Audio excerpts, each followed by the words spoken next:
$200 for 5 or 6.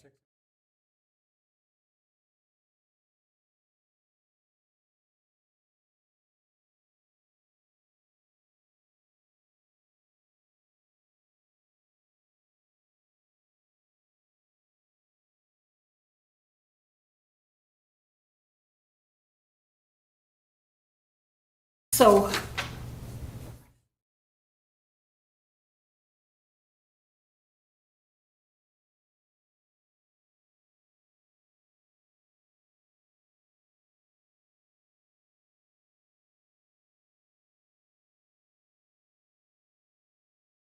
because you can do it before.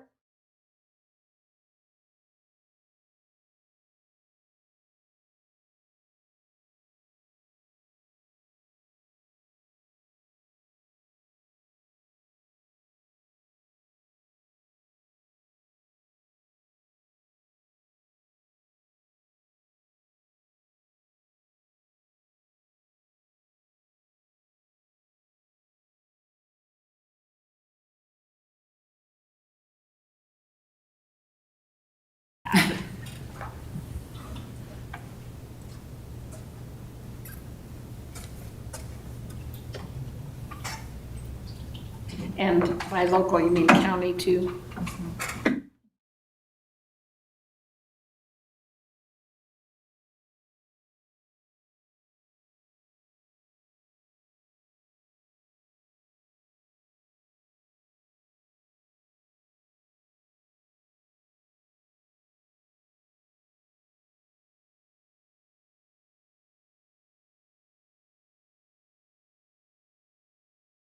All glorious with scissors.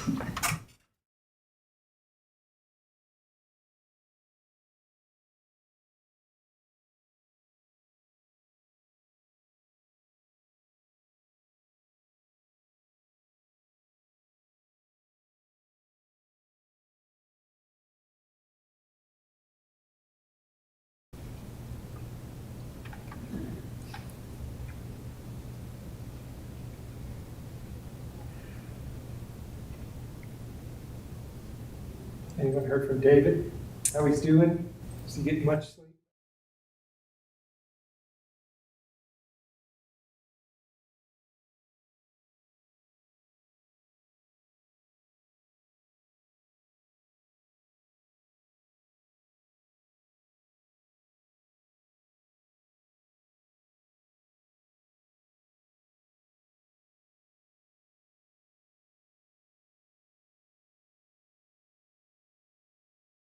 But like, she was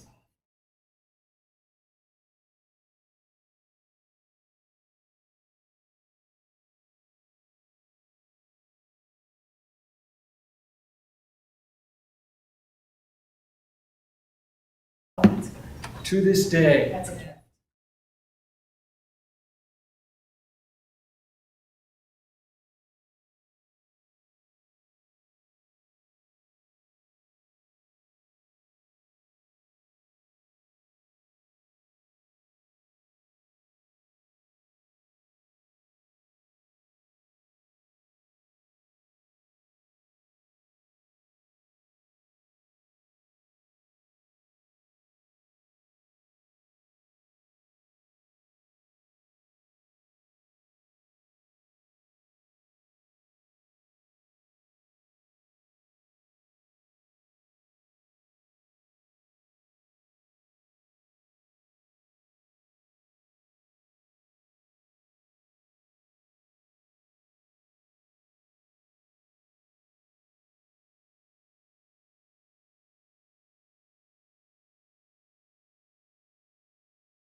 So, me?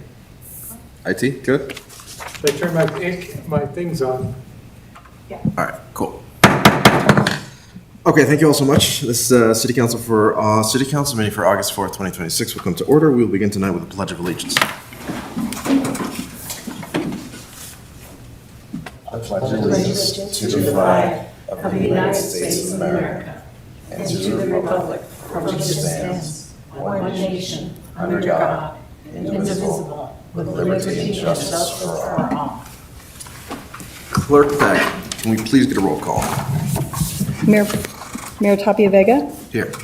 Mayor Pro Tem Barnes, Councilor Bollier, Here. Councilor Friedland, Councilor Gallegos, Good evening. Councilor Gianola, Here. and Councilor Jensen. Here. Mayor, we have a quorum. Perfect. And Mayor Pro Tem Barnes is walking in as we speak. Do you need excuse? Yeah, David. I'm not sure. Okay. I move to excuse Counselor Friedman. We have a motion to excuse Councilor Friedland. Second. We have a second. Any discussion on that matter? All those in favor say aye. Aye. Anyone opposed say no. That passes unanimously. I will then move to recess into executive session pursuant to Section 24-6-402 4B of the Colorado Revised Statutes to confer with the city attorney for the purpose of receiving legal advice on specific legal questions regarding council, meeting decorum, and related legal issues. Do I have a second? Second. With motion, we have a second. All those in favor say aye. Aye. Anyone opposed say no. That passes unanimously. The city council will recess into executive session and will return to this open meeting at the end of the executive session no earlier than 5:30 PM.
Time is now 5:36 p.m. and the executive session that we had tonight has been concluded. The participants in the executive session were myself, Mayor Pro Tem Barnes, and Councilors Bollier, Gallegos, Gianola, and Jensen, City Manager Katie Doling, City Attorney Marilyn McSalka, Deputy City Manager Megan Davis, Deputy City Attorney Aaron Poe, Assistant to the City Manager Alex Nelson, Police Chief Brian Rosapelia, and City Clerk Lynette Beck. If any person who participated in the executive session believes that any substantial discussion of any matters not included in the motion to go into the executive session occurred, or that any improper action occurred during the executive session in violation of the open meetings law, I ask that you state your concerns now. Hearing none, the next agenda item is public input. So thank you all for joining us tonight. We will now move into public input. As is customary, if you want to speak to council tonight, if you want to address council tonight, just fill out one of the speaker request forms in the back through the glass door. When you come up, you will have 5 minutes to speak. Just remember to state your name and address for the record before you do start speaking. If you don't know how long 5 minutes is, or if you feel like you want to know how long you have left, there's a little clock in front of you that'll tell you exactly how much time you have left. It'll count down until it hits 0. And just to make sure things are equitable and everybody can see exact same amount of time, I will let you know your time is up at the 5-minute mark. And if you aren't here tonight but still wish to address council, you can do that. That phone number is on our website. So with that, we will start tonight with Frank Archuleta.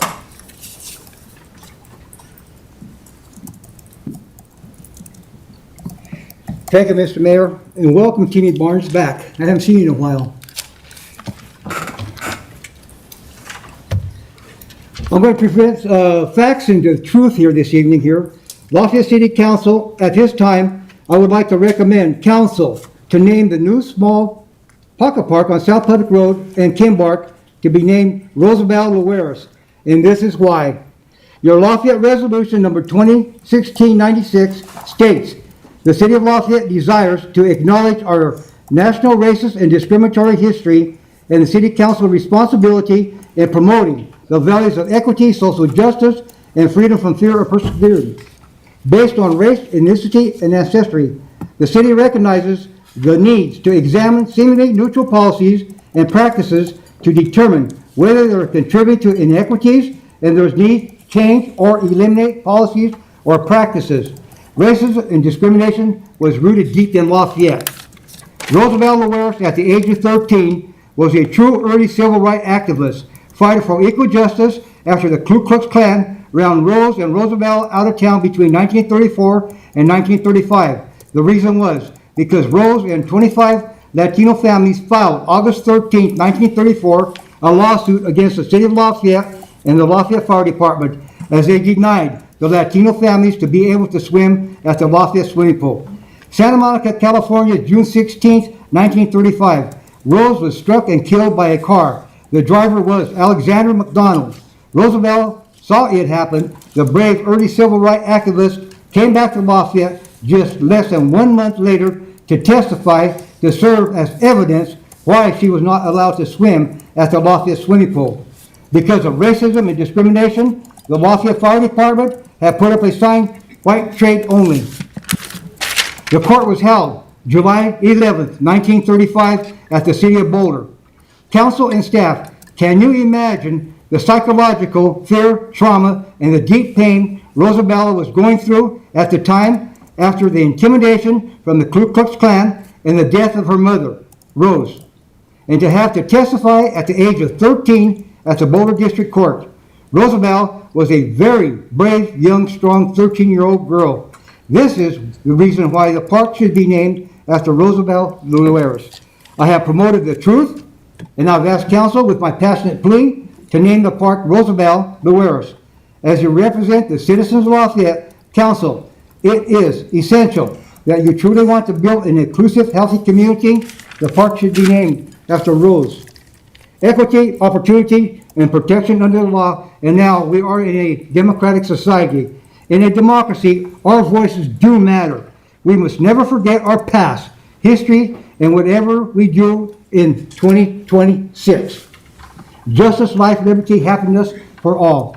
Roosevelt was denied these opportunities. Please name the park after Roosevelt Lueris. It is time to respect, to value, and honor her at the little small pocket park here. Well, I have a minute, 35 seconds left here. Pass it along. Well, I think I want to share with Caddy here. I didn't have the quite opportunity when Doug and I spoke, but I want to go back to the year 1957. It came out of the Lafayette newspapers and all that. Your Lafayette Fire Department here quoted in the newspaper that you could not be married to a Spanish person and to be on the fire department. Okay, 1957. Our 1958 charter states basically, in order to be on your boards and commissions, you have to be a registered voter. And this is for all new council members here. I spoke with the clerks in Boulder, in Broomfield, in Roseville, and Erie. We're the only city here that has that. You do not have to be a registered voter in order to be on your boards and commissions. I'm just trying to give you a little update on some of the history. And I know 2 hours is enough, not enough time to go over history. I've been doing history for years here. It's never enough time to speak with 5 minutes, basically. But hopefully in time, you'll all be able to understand the true racism, discrimination, and the history and the suffering that the Latinos and the blacks and the Chinese went through, and not only that, the Greeks. 4 seconds, adios. Thank you so much. Next, we'll hear from Roy Johnson.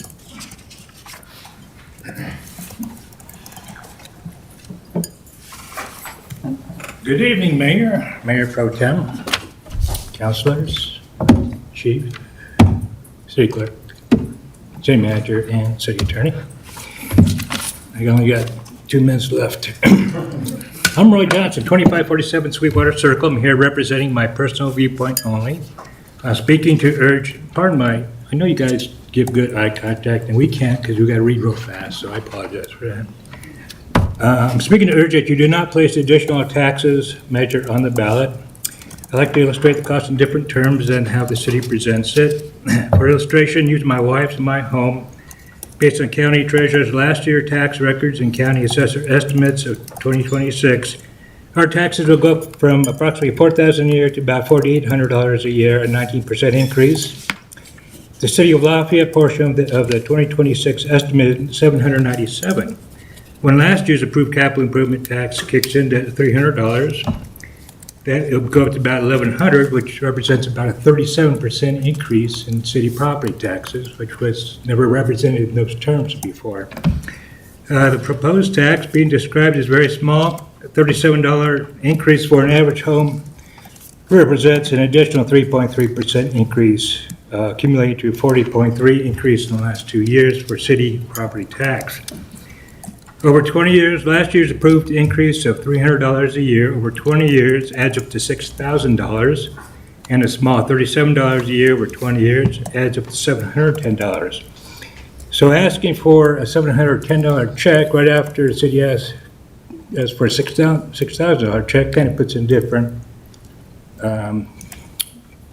sense as well. And that small $37 a year tax for 20 years, that's a $14 million tax. So we can call it a small tax, we can call it a $14 million tax. I understand there are many affluent people who can't relate, but I hope you're aware there are many struggling to get by with costs of housing, gas, food, utilities, including renters and fixed-income older people, and others struggling to live here. Some of you said regarding this issue, let's just let the voters decide. The complication with that is that city management is legally permitted to spend Lafayette taxpayer money to convince Lafayette taxpayers to vote for more taxes. This has included many strategies, including, for example, water billing newsletter, internet site campaigning, displays at many city facilities, and push polling surveys. The taxpayer-funded city campaign is not required to present balanced viewpoints. If it follows historical practice, this campaign will not be designed to present a balanced viewpoint. If passed as prelude, I believe we will see a campaign that illustrates that this is a great facility and there is only one option presented to preserve it, and that's more taxes. I don't think it will say it's a great facility and that there are other options to preserve it, such as efficient budgeting and management of current revenues, the Conservation Trust Fund, the annual Great Outdoors Colorado funding, and increasing fees for non-residents, so Lafayette taxpayers don't have to subsidize non-residents. If the measure is placed in the ballot and voted down, the facility will not be closed down. It will continue, but I'm sure this campaign will state that. In addition, based on last year's campaign, I believe the campaign will imply that taxes are the only option to preserve the facility, and that it's only $37 per year for average home property tax. But I predict it won't state what amount would be the average increase to landlords, which costs are passed on to renters. And it won't state what the average cost it would be to commercial property taxes. Costs are passed to businesses and to customers. The law does not require the city to present a balanced campaign presenting all options while using taxpayer money to convince taxpayers to pay more taxes. And 35 more seconds to budget here. So again, this small tax is approximately $14,300,000. There's a lot of people who are struggling. And very briefly, the Colorado Health Foundation's annual poll said 75% of Colorado residents are not sure they will be able to continue to live in Colorado as it's whether or not it's financially feasible. So 75% are worried they can't afford to live in Colorado anymore. And that was published in the Post and the Camera. Thank you, Mr. Jones. Time is up. Thank you. Up next, we'll hear from Anna Smith.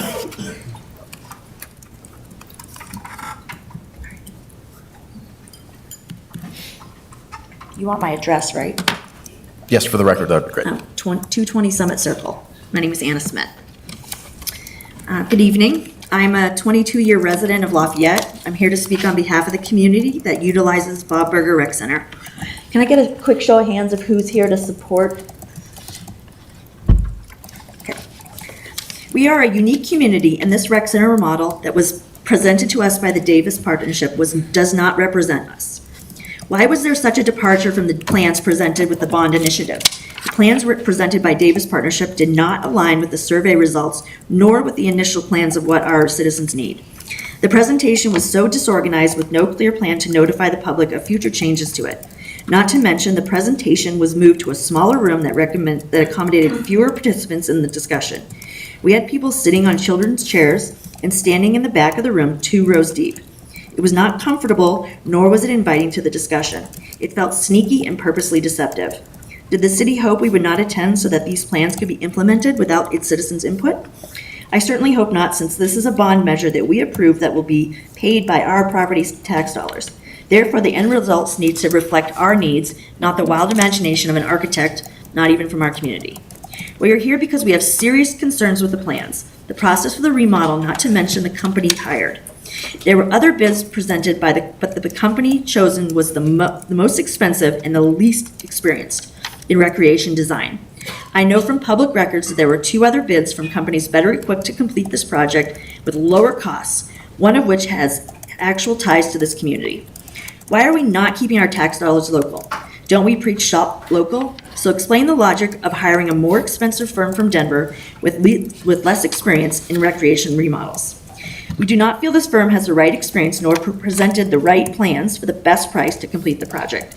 Right now, it is early enough in this process to cut ties with this company and explore better options.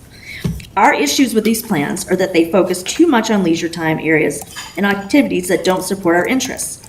I'm unsure what inspired a ballroom event center with a kitchen, but did not support an appropriate remodel of the group fitness or cycling facilities, both of which have consistent wait lists. As one of the consistent participants in these activities expressed, we are here to exercise and move, not sit and drink coffee. There are many options on South Public more suitable for this than the rec center. Why not find a way to expand what we have? This holds true for group fitness area. No one wants to be sent to a dark corner of the building to exercise. Our current cycling room, though too small for our participation numbers, has beautiful windows with natural sunlight. I'm also a member of Flatirons Athletic in Boulder, and they have managed to find better options for their changing numbers and demographics. It is important that this design reflects our demographics and numbers that we need to accommodate.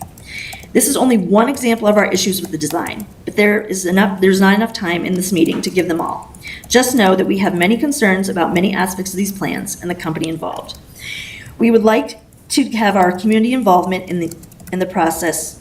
We'd like to have community involvement in the process than there has more community involvement in the process than there has been. Allow us the opportunity. The survey was completed and the results dismissed. I know there are other groups such as seniors and families in our town that have concerns with their areas, and I think we need to afford them the opportunity to express their ideas. The development of South Public and the support of surrounding small businesses has been brilliant. We appreciate the City Council and Lafayette administration's involvement in this. Reviving the rec center to reflect the surrounding area will be key to the further development of the character of Lafayette. Now is our opportunity to stand out and be the envy of our surrounding towns and recreation centers. I implore you to listen to our words and help us steer this in a more productive direction. Please do what is best for our community.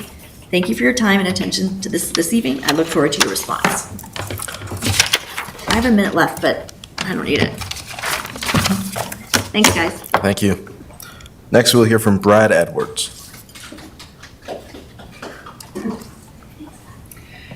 Mr. Mayor and City Council members, good evening. My name is Brad Edwards, and my family has lived at 644 South Vermont Drive for over 12 years now, and I am the lead pastor of the Table Presbyterian Church. We lease the 50-year-old church building at 700 West South Boulder Road on the southwest corner of Highway 287. And I'm here tonight because part of the draft land use code would make life much harder for the four small congregations on that corner. And so I also come to ask for two simple changes to that code that I believe would achieve the same ends by far less restrictive means.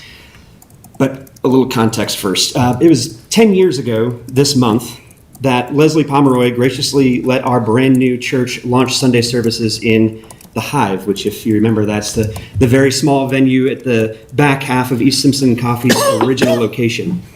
Since then, we've met in Angevine's Middle School's cafetorium, which was a word I had to learn, the Arts Hub, and had just moved to Centaurus High School when the pandemic hit. And so our young church actually went, between that time and regathering, 17 months, 3 weeks, and 4 days before we could meet weekly again. Not that I was counting. We regathered in the building that was originally Nisi's first home and met there for almost 3 years. That is until that building was purchased by, of all things, my dog's veterinary clinic, Jasper Animal Hospital, who then gave us 90 days to find a new home. And for the record, they're still our vet, and so appointments are a little bit more awkward now, but we still love them very much. So there we were, 30 days, actually, from being homeless when another pastor called saying that they had a building available to rent starting the exact day our lease ended. And it's been our home for over 2 years now. I share all this to say that we are not a church in Lafayette by convenience, but by commitment. So much so that in March we began talking with our landlords about subdividing their lot and buying our building from them. Soon after that, I met with senior planner Jeremy, I think his last name is spelled Gleim, at the city, and learned that the most recent draft would rezone our stretch of land as Adaptable Mixed Use 2, or AMX 2. And also change the land use code for religious and secular assembly from permitted by right to special use review. For a small church like ours, hoping to buy and build in Lafayette, that means public hearings, a discretionary vote, or more than one, and more money in fees and consultants than we have, and most of that without any clarity or assurance that we could expand or add on to our building until after we already buy it. Either way, zoning designed for small Main Street retail and storefronts neither fits nor makes sense for the communities who are already there. And that's the part that City Council just may not know quite yet. These two lots are home to 4 churches serving roughly 400 people every Sunday morning and afternoon, including 2 of Lafayette's 3 congregations of color, the Boulder Chinese Evangelical Free Church and Tabernaculo Bautista. I don't speak for them except as their neighbor and to ask that they be given a meaningful voice in this process.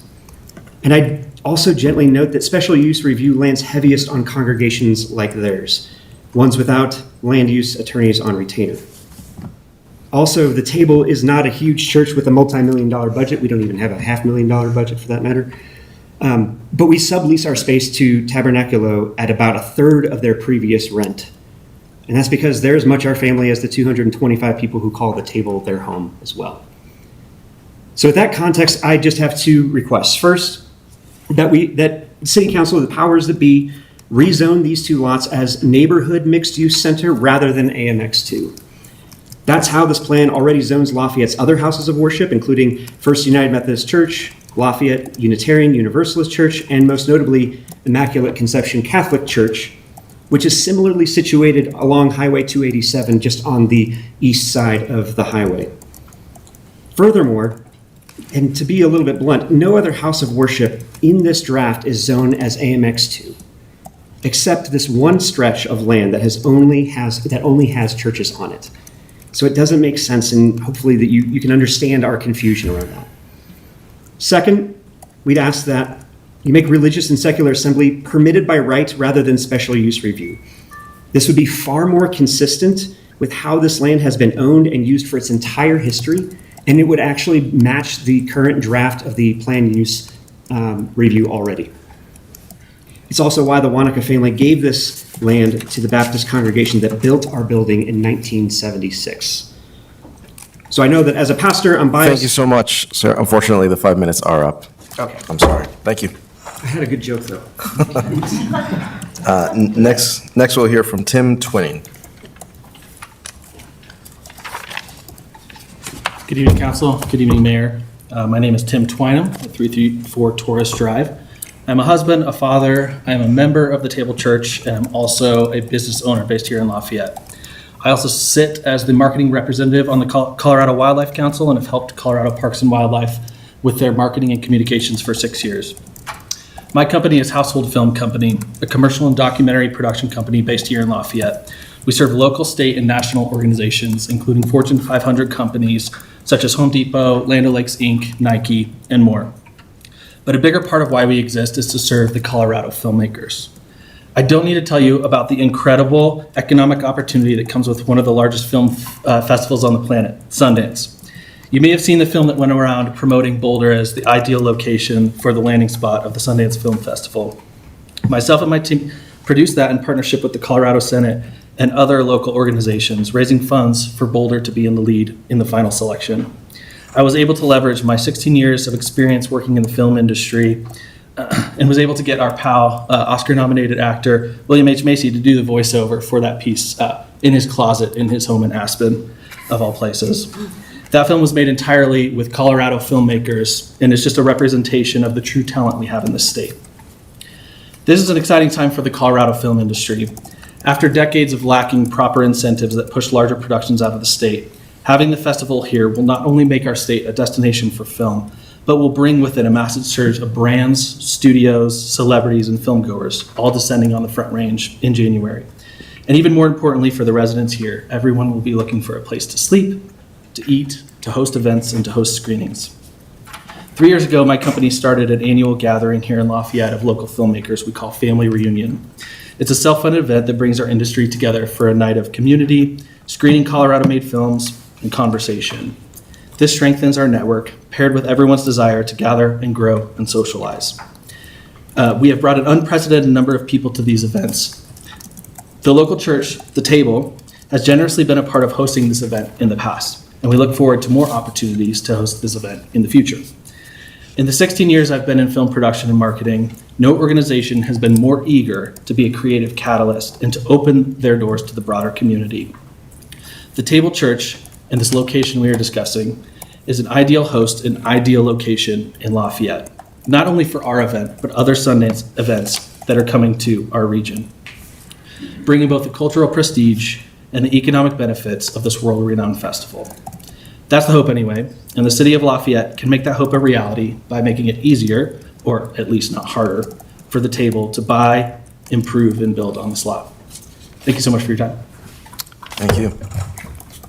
Next, we'll hear from Bailey Dumea.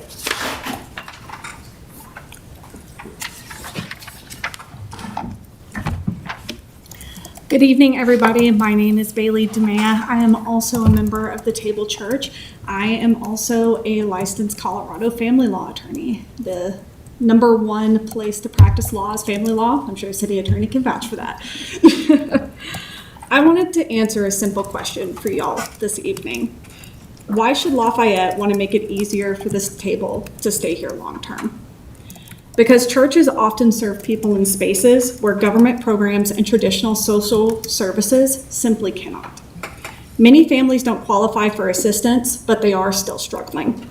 They may need someone to help navigate a divorce, myself, find temporary childcare, repair a car so that they can get to work, or simply have people who know them well enough to step in before a crisis becomes something much, much bigger. I have seen this firsthand at my church. And with the permission of my client, I can tell you that I had the extraordinary ability to help a father of our church during his divorce proceedings so that he did not have to appear at a full-blown trial self-represented. That's not a service most agencies provide, and it's not something that would have happened without a church community that knew him personally and was willing to invest in him and care for his family. The case was riddled with opposing counsel's attempts at steamrolling my client because he was pro se or self-represented. So much so that at the time of the trial, the judge actually sanctioned opposing counsel for violations of ethical rules because the party was pro se. Those kinds of needs rarely fit neatly into a government program or a nonprofit grant. They are relational, they are local, and they often are met by volunteers who know their neighbors. That's what churches like the Table do. We don't see ourselves as replacing the city's work. We see ourselves as complementing it. We help carry burdens that might otherwise fall on public resources or go unmet entirely. The question isn't simply what occupies a building, it's what kind of community is built because of the organization that is there. A healthy church creates volunteers, mentors, foster and adoptive families, meals for neighbors, support during illness, and relationships that strengthen the social fabric of a city. Those contributions don't always show up in a budget or a zoning code, but they make a real difference in people's lives and in the community of Lafayette. We want to be long-term partners with Lafayette. We want to continue serving families, supporting neighbors, and making the city an even stronger place to live. And I hope you take this into consideration and that this makes an impact on your decision when you consider the zoning laws for where the church is located. Apparently, I went way too fast, but I can blame my lawyering and debate background for that. I did plan on a slight joke. What's the difference between a mosquito and a lawyer? I think I know I should. They're both blood-sucking parasites. One just carries a briefcase. As my practice in family law, I do attempt to not be a blood-sucking parasite, and I think that the community at the table also attempts to overcome that trope for lawyers. But thank you all very much for listening to me this evening, and I hope you have a great night. Thank you so much. Next, we'll hear from Elizabeth Gillespie.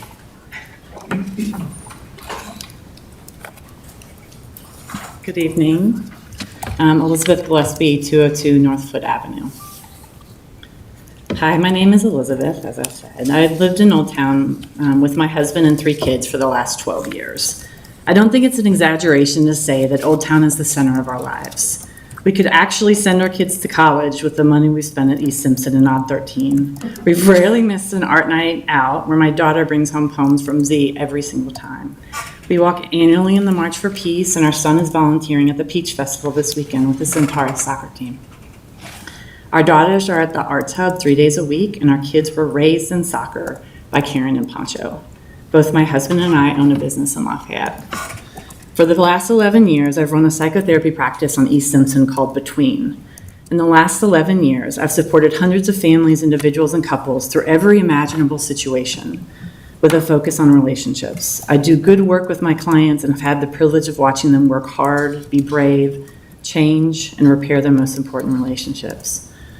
But I've learned that my clients do the very best work and experience the most change when they are steeped in community and close relationships. And unfortunately, I've also learned that we as humans have a hard time knowing how to build community or how to find and keep relationships. In my experience, we rarely learn to do this on our own and learn how to do community, you've guessed it, in community.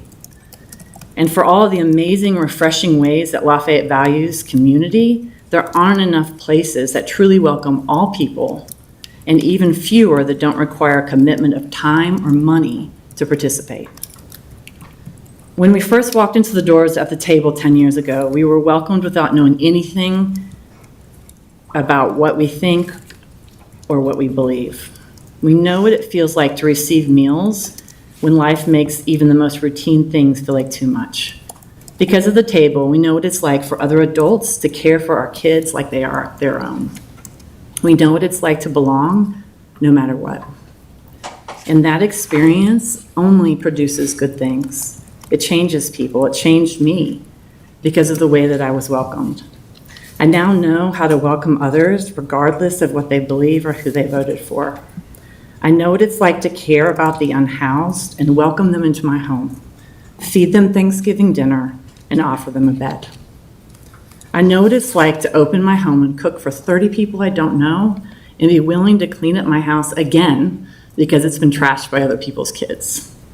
We value our neighbors, and we have all kinds of neighbors living in the Far East Side of Old Town, and we are willing to be uncomfortable and inconvenienced in order to be in a relationship with them. We would not know these things without the table, I'm certain of that.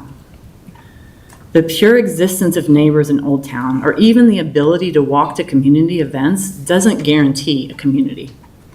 If we have a street full of residences without people who are willing and able to walk over and knock on their neighbor's door and invite them over for dinner, none of that matters. We don't want Lafayette to be filled with residents who don't feel like they belong anywhere or to anyone. As a relational therapist, I am certain that we need more communities to help with that. So I urge City Council to actively make room for them and to start by ensuring that the zoning regulations being considered don't make it prohibitively harder for the table to stay in Lafayette for the long haul. That was very fast. Thank you. Thank you. Next, we'll hear from Doug Conero.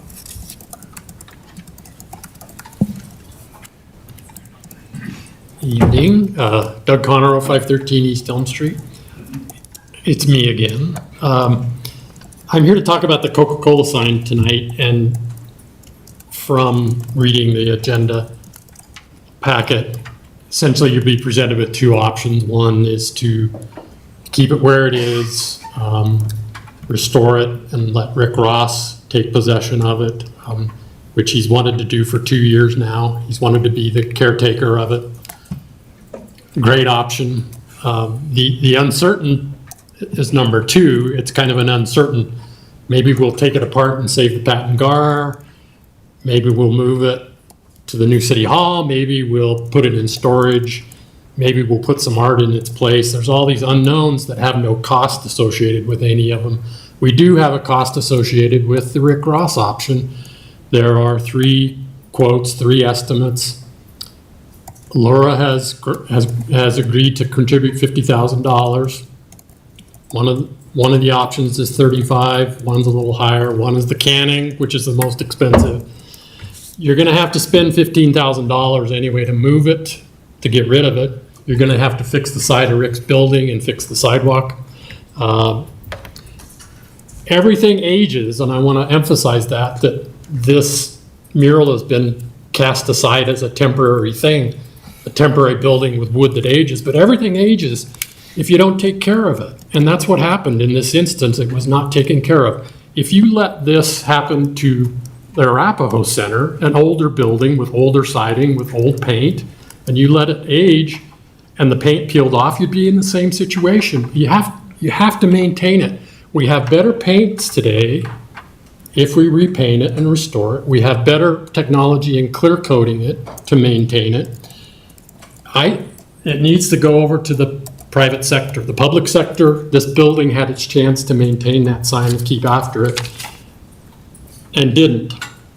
The most cultural, in this whole research, in this process of going through all these boards again, another go-round, the Historical Society was the most insightful, and Brenda Montoya particularly in the cultural aspect of the logo itself, of what Coca-Cola meant to Latino youth growing up on the have-not side of the west side of the east side of Public Road.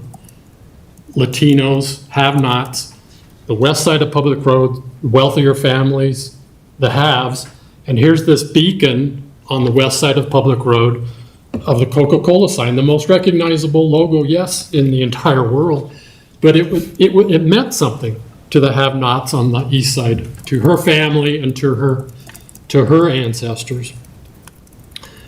And Coca-Cola, by the way, they haven't directly donated money, but they have done a video. They did a corporate video on the sign. It's on YouTube. That costs money, and it makes Lafayette look really good, and it will live forever, and maybe they'll come back if Rick can take possession of that and take care of it for us. The other aspect is we're trying to raise money for it, and Vicki and I had talked about, like, if there's a gap that we can help fill and raise money for it. It's like, if we go back to the same people, donor here included, we're going to try to restore the sign. Well, how much is it? Well, $30,000 gap. Well, we already gave you money for that. What happened to it? Why wasn't it maintained? So that's all out of the question. That goes with the State Historic Fund as well, too. If we go and try to get a grant for the State Historic Fund, which we can't, we've already found that out because it's not eligible for the state register. They're going to say, well, how come you're here for money? They say, well, it wasn't maintained, so we have to bring it back up to standard. They say, well, if we give you money, same thing's going to happen. Or what if the same thing happens? Let's let Rick Ross do what he's wanted to do. I'm happy that he's volunteered to do it and agreed to do it. And you never have to worry about it again. Nobody in this building has to worry about that sign again. There's a solution here, so let's take advantage of it. Thank you. Next, we'll hear from Dave Dvorak.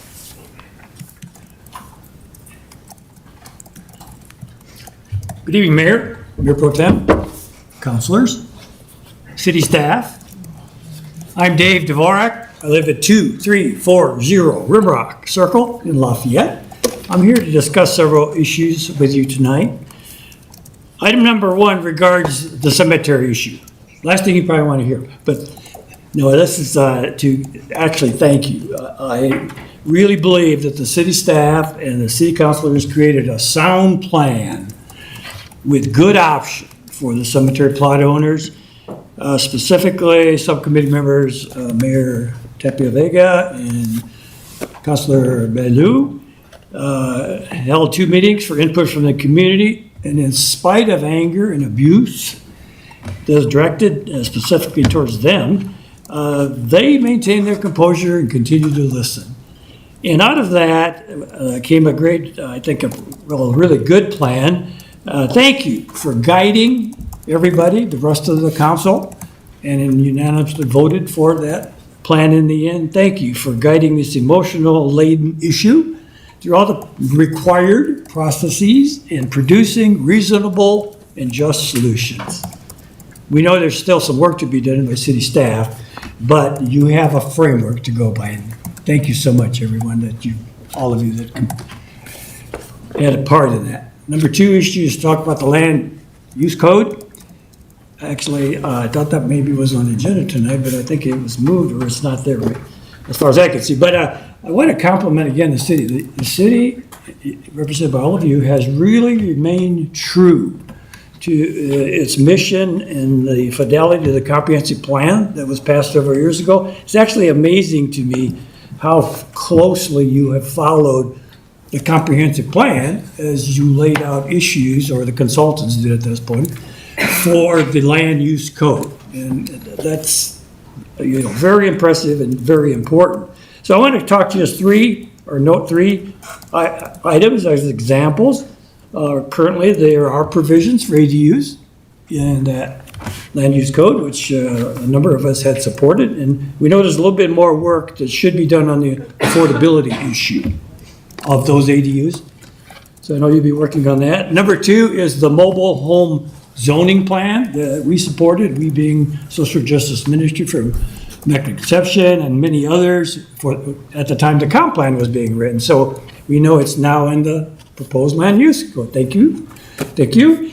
And the third one, I think you inserted some recent language for the middle housing element that was not present. So we appreciate including that now in the land use code. So those are just three good examples. There are others, but thank you again for making those at this time.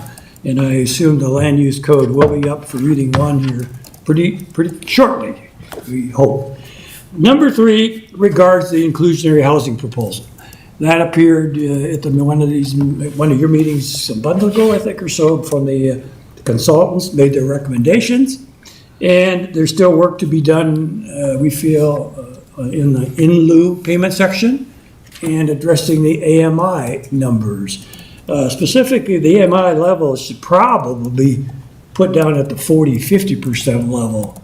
When you look at 80%, for example, today, you're like at market rate housing, pretty much based on what the market's doing today. So I think probably that needs to be adjusted. The other thing is the in lieu payments, which are the option for people, developers. You probably want to look at making different approaches to the size of the homes. For example, you may have a smaller fee, square footage fee for the smaller homes, maybe a little bit more for the medium-sized home, and the largest fees should probably be for the mega mansions or the large homes. Those probably should be charged more for building those. So I want to thank you again for all the tools you put in the toolbox, especially for affordable housing. And we urge you to especially get this inclusionary housing item on an agenda here. It's not on any agenda right now. It needs to be set up so we can get a first reading on it. And we thank you for that, and thank you for this opportunity to share those ideas with you. Thank you so much. Next, we'll hear from Michael Watson.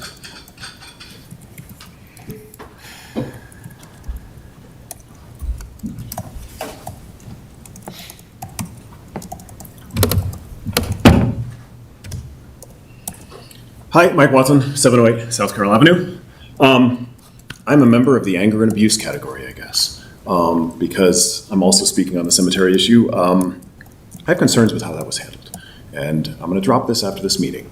But in the military, after an engagement, we did something called an after-action report, and that is where you look back at what went wrong, and you try to take lessons learned as to how things could work better next time, because we have a lot of important issues to address in the city.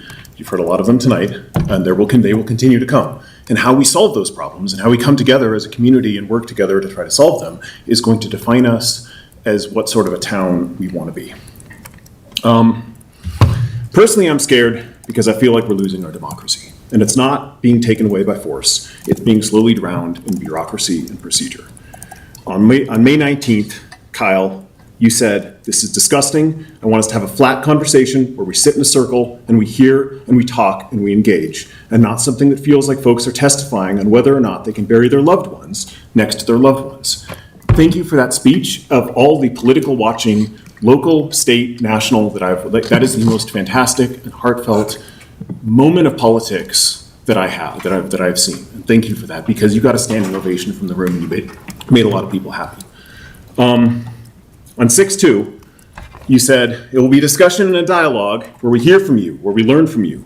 We will ask for your help, your assistance, your guidance as we write that playbook together. That flat meeting never happened. We never had that discussion and dialogue. And when we did get a chance to write that playbook in the form of a resolution, the mayor threw a hissy fit and said, can we stop referring to them as amendments? This wasn't in the packet, as if that was the issue at hand. What was missing from all of that discussion was actual feelings, the emotions that the residents shared with you time and time again. Kathy Erickson wants to know for sure whether she can be buried next to her husband, a man she has been with since before he passed away, obviously, since she was 14 years old. Jim Ortega not only wants to be buried next to his family, but he wants to know why the GPR report shows a blank place where his mother is resting. 45 people watched her buried there. Why is there an empty spot on the GPR report? That doesn't sound like a gold standard to me, and it sounds like like there's some questions that need to be answered there.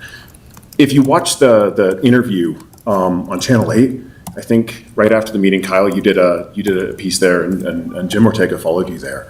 That does not look like a man who's walking away from the proceedings that you had happy or with all of his questions answered. He was breaking up on television.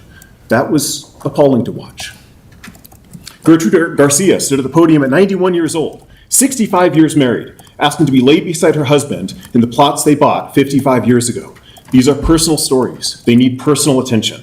Of the nearly 4 hours of council discussion on the cemetery, 58% was just procedural, scheduling, logistics, resolution structure, the stuff that makes most people's eyes glaze over as they lose focus. Another 17% was talking about staff's perspective, the state, the law, and the GPR report. Actually engaging in specific residents' cases, mentioning them by name, talking about their specific issues, less than 3%. Less than 3%. A tiny fraction was actually doing what Kyle on May 19th proposed, and none of it was flat. None of that discussion was flat and open, and a dialogue where people could actually share their feelings and they would be listened to and answered. Here's a summary of what went wrong. You hid behind procedure, you monopolized the conversation instead of having a dialogue, and you hurt people. You hurt vulnerable people. To quote Kyle's mom, there is nothing that articulates a community's character more than how they take care of their elders. Wise words. There are many other issues that we need to come together and solve. Responsible development, sound financial policy, maintaining our open space, and not balancing the city's out-of-control budget on the backs of its lowest paid, vulnerable, and in my view, most valuable employees.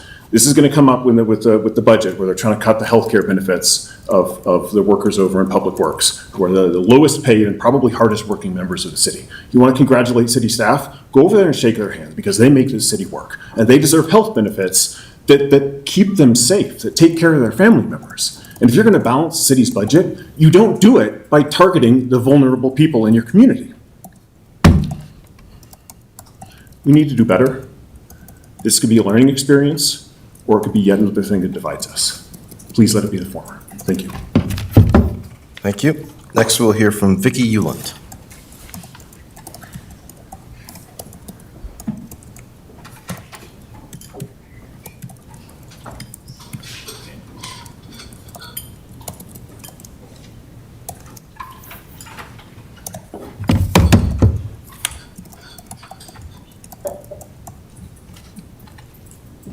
Hi, I'm Vicki Euland, 303 West Simpson, on the half side of Old Town.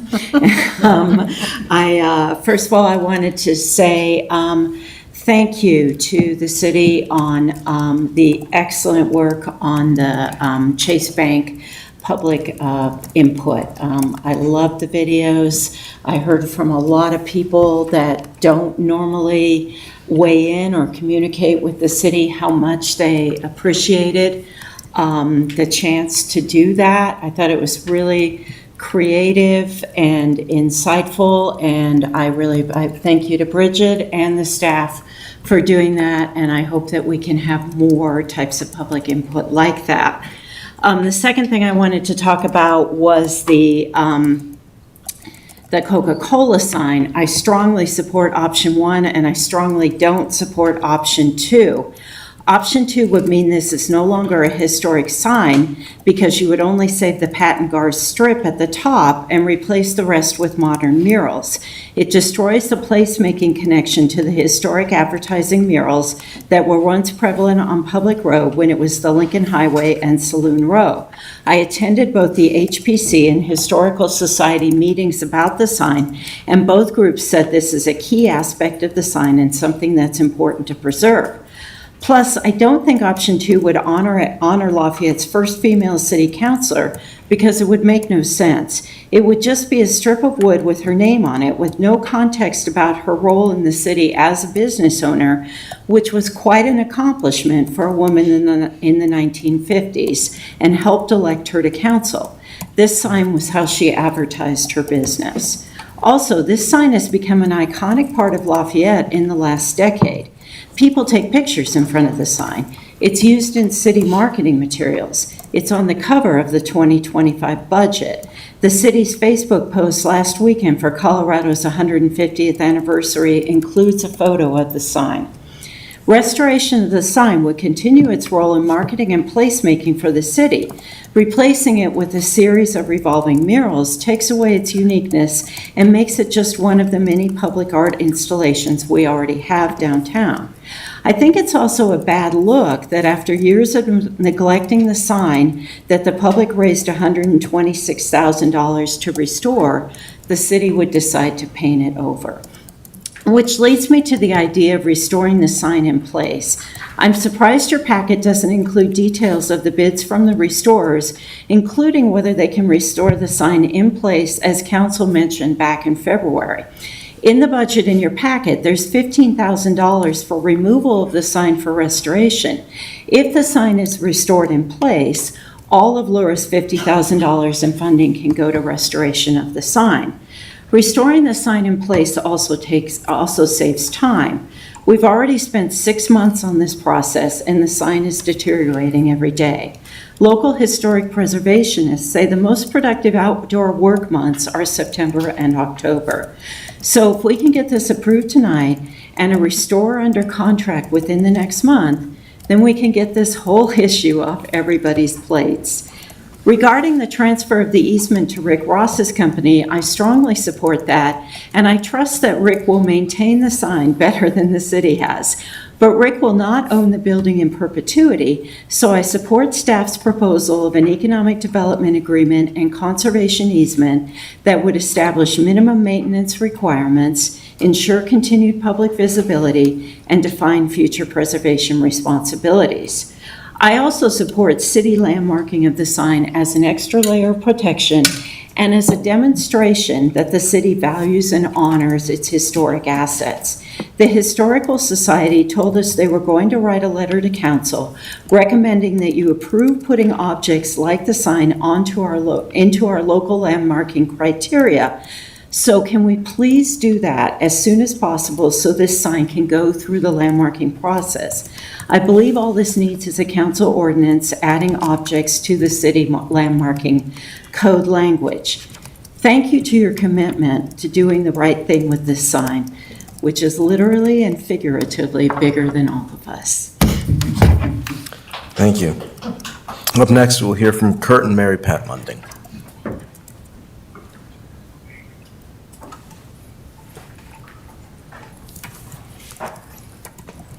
Thank you, Mayor and councilors. My name's Kurt Munding, and this is Mary my Pat Munding. wife, Mary Pat. We live at 302 East Geneseo Street in Old Town, and we own the lumber yards where the Red Queen is, and we're just here to throw all of our support behind the Red Queen. We're thrilled that they're gonna move into the Chase building, but they've been our favorite tenant we've ever had. Barb and Deirdre here have just worked their tails off, started the business during COVID, just 2 years of not knowing whether they were gonna make ends meet, and they've just outgrown the space. And, we just adore the two of them, so we fully support the move. We've got some big shoes to fill in the space they're leaving, but we're confident we can make that happen. So we're excited to see them stay here in town. That's it. Thank you so much. Thanks so much. Not seeing any more speaker request forms. Is there anyone else present who would like to address council tonight? Not seeing anyone else. I will turn to our city clerk to see if we have any calls. We do have one caller online, Mayor. Caller with a phone number ending in 855. Talking is now available. Can press *6 to unmute.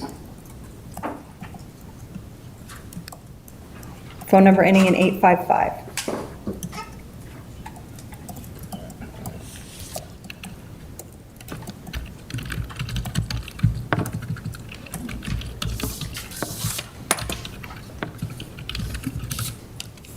Phone number 855, press *6 to unmute. Talking is now available.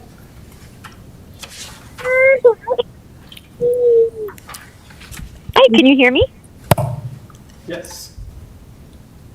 Awesome. My name is Allie Johnson, and we are new residents of Lafayette. We just moved to 1303 Lambert Circle in May with our 1-year-old son and our very active dog, and we already feel right at home in Lafayette. We have wanted to live in Lafayette for several years now, so we are really, really just so thankful to be here. I did want to just briefly comment on the Great Outdoors Water Park debate that we've been having.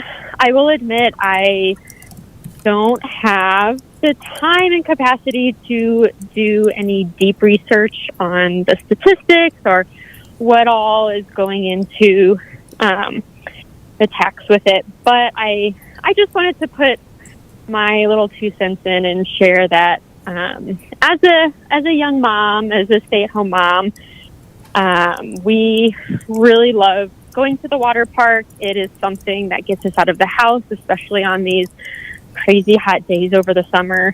And I know other stay-at-home moms that also really have appreciated having that park to go to. And I think it's one of those really unique perks to living in Lafayette, having this water park literally bikeable from us. I just, and we're just starting off with our family. We have 1 kiddo, like I mentioned right now, and we hope to have more in the future. And so as we are getting more plugged into the community, it's important to me and my husband to make sure that we have places to bring our family and, to really get involved in this community. And like I mentioned, we like to bike, and we try to bike as many places as we can with our son on back. And the water park is one of those places that we're able to bike to. And so just being able to upkeep the facilities and making sure that it's in good shape so that we can have it for many, many years to come. And I do think it really provides a great just perk to the city in general for other young families who are wanting to move in, as families are aging and people are trying to sell their homes and younger families are coming in like us. We really are looking for those places that we can bring our kids. And I just think that the water park is a huge benefit to us as a young family. And that's all I have. Thank you so much. I think that's our only caller. So with that, I will close public input. Thank you all so much, and we will move on to tonight's consent agenda. A few items on tonight's consent agenda, including item B, July 7th, 2026, City Council meeting minutes. Item C, July 21st, 2026, City Council meeting minutes. Item D, Resolution Number 2026-20, approving the Second Amendment to Real Estate Purchase Agreement for the sale of a portion of city-owned property, legally described as Lot 18, Vista Business Park in the city of Lafayette, to extend the closing date and approve the updated legal description of the property. And finally, item E, a motion authorizing the city manager to execute change orders up to a total contract amount of $170,000, D2C Architects for Fire Station Number 1 design contract. Are there any items council would like to pull tonight? Seeing none, I will take a motion. I move to approve the consent agenda. Second. We have a motion to approve the consent agenda and a second. Any discussion on this? Councilor Bollier. Thank you, Mayor. One brief item regarding item E, authorizing the city manager to execute change orders up to a total contract amount of $170,000. This struck me because in our workshop maybe a month or two ago, we were discussing as a council what it might look like to increase the ceiling, as it were, to kind of provide that blanket authorization for the city manager to execute these contracts without it appearing on a consent agenda or regular business. And I just thought this was an interesting item in the packet. And then just given that $170,000 is a rather low amount of money, given the scope of our budget, I just wanted to highlight it as kind of like an illustration of why I hope that we do increase that ceiling to a reasonable number at a future date. But I just want to point that out. Thank you, Mayor. Councilor, any other discussion? If not, we have a motion to pass the consent agenda in a second. All those in favor say aye. Aye. Anyone opposed say no. None opposed. That passes unanimously. We'll move on to tonight's single proclamation, which is item F, and I will turn to Councilor Jensen. So this is a proclamation in support of National Night Out, which is tonight, I think. Is that right? Yes. The National Association, whereas the National Association of Town Watch sponsors a unique nationwide crime, drug, and violence prevention program every year on the first Tuesday of August entitled National Night Out, and whereas the annual National Night Out event provides a unique opportunity for the city of Lafayette to join forces with thousands of other communities across the country in promoting cooperative police community crime prevention efforts, and whereas it is essential that all community members of Lafayette be aware of the importance of police community partnerships and the impact that their participation can have on reducing crime and violence in our neighborhoods, and whereas police community partnerships, neighborhood safety, awareness, and cooperation are important themes of the National Night Out program, and participation in National Night Out events strengthens neighborhood spirit, fosters positive interactions between residents and law enforcement, and serves as a crime prevention tool. Now, therefore, the mayor and city council of the city of Lafayette, Colorado, do hereby proclaim August 4th, 2026 as National Night Out and encourage all residents to support this annual community building event. So moved. Second. We have a motion and a second for National Night Out. Any discussion on this proclamation? Seeing none, all those in favor say aye. Aye. Anyone opposed say no. None opposed. That passes unanimously. We'll move on to our presentation for tonight, which is the Coca-Cola mural sign update.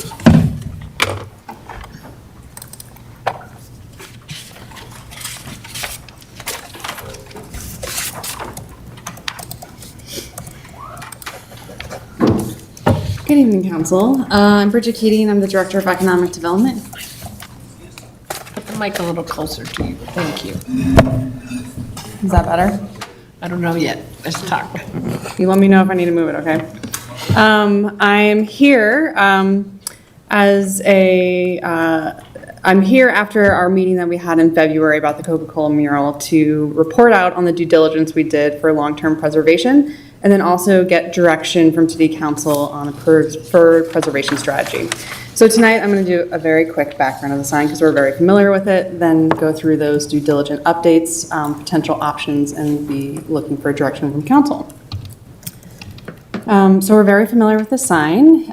It was previously located at 201 North Public Road, and during the building demolition, asbestos siding was removed and the Coca-Cola sign was discovered. It was moved to Fire Station 1 in 2015, and a major community restoration project occurred to restore it and move it to 103 North Public Road where it is today. The total cost to move the sign, complete the restoration, and install the associated flat work and lighting was approximately $136,000. $126,000 was raised by the community. Since the restoration, the sign has experienced significant deterioration.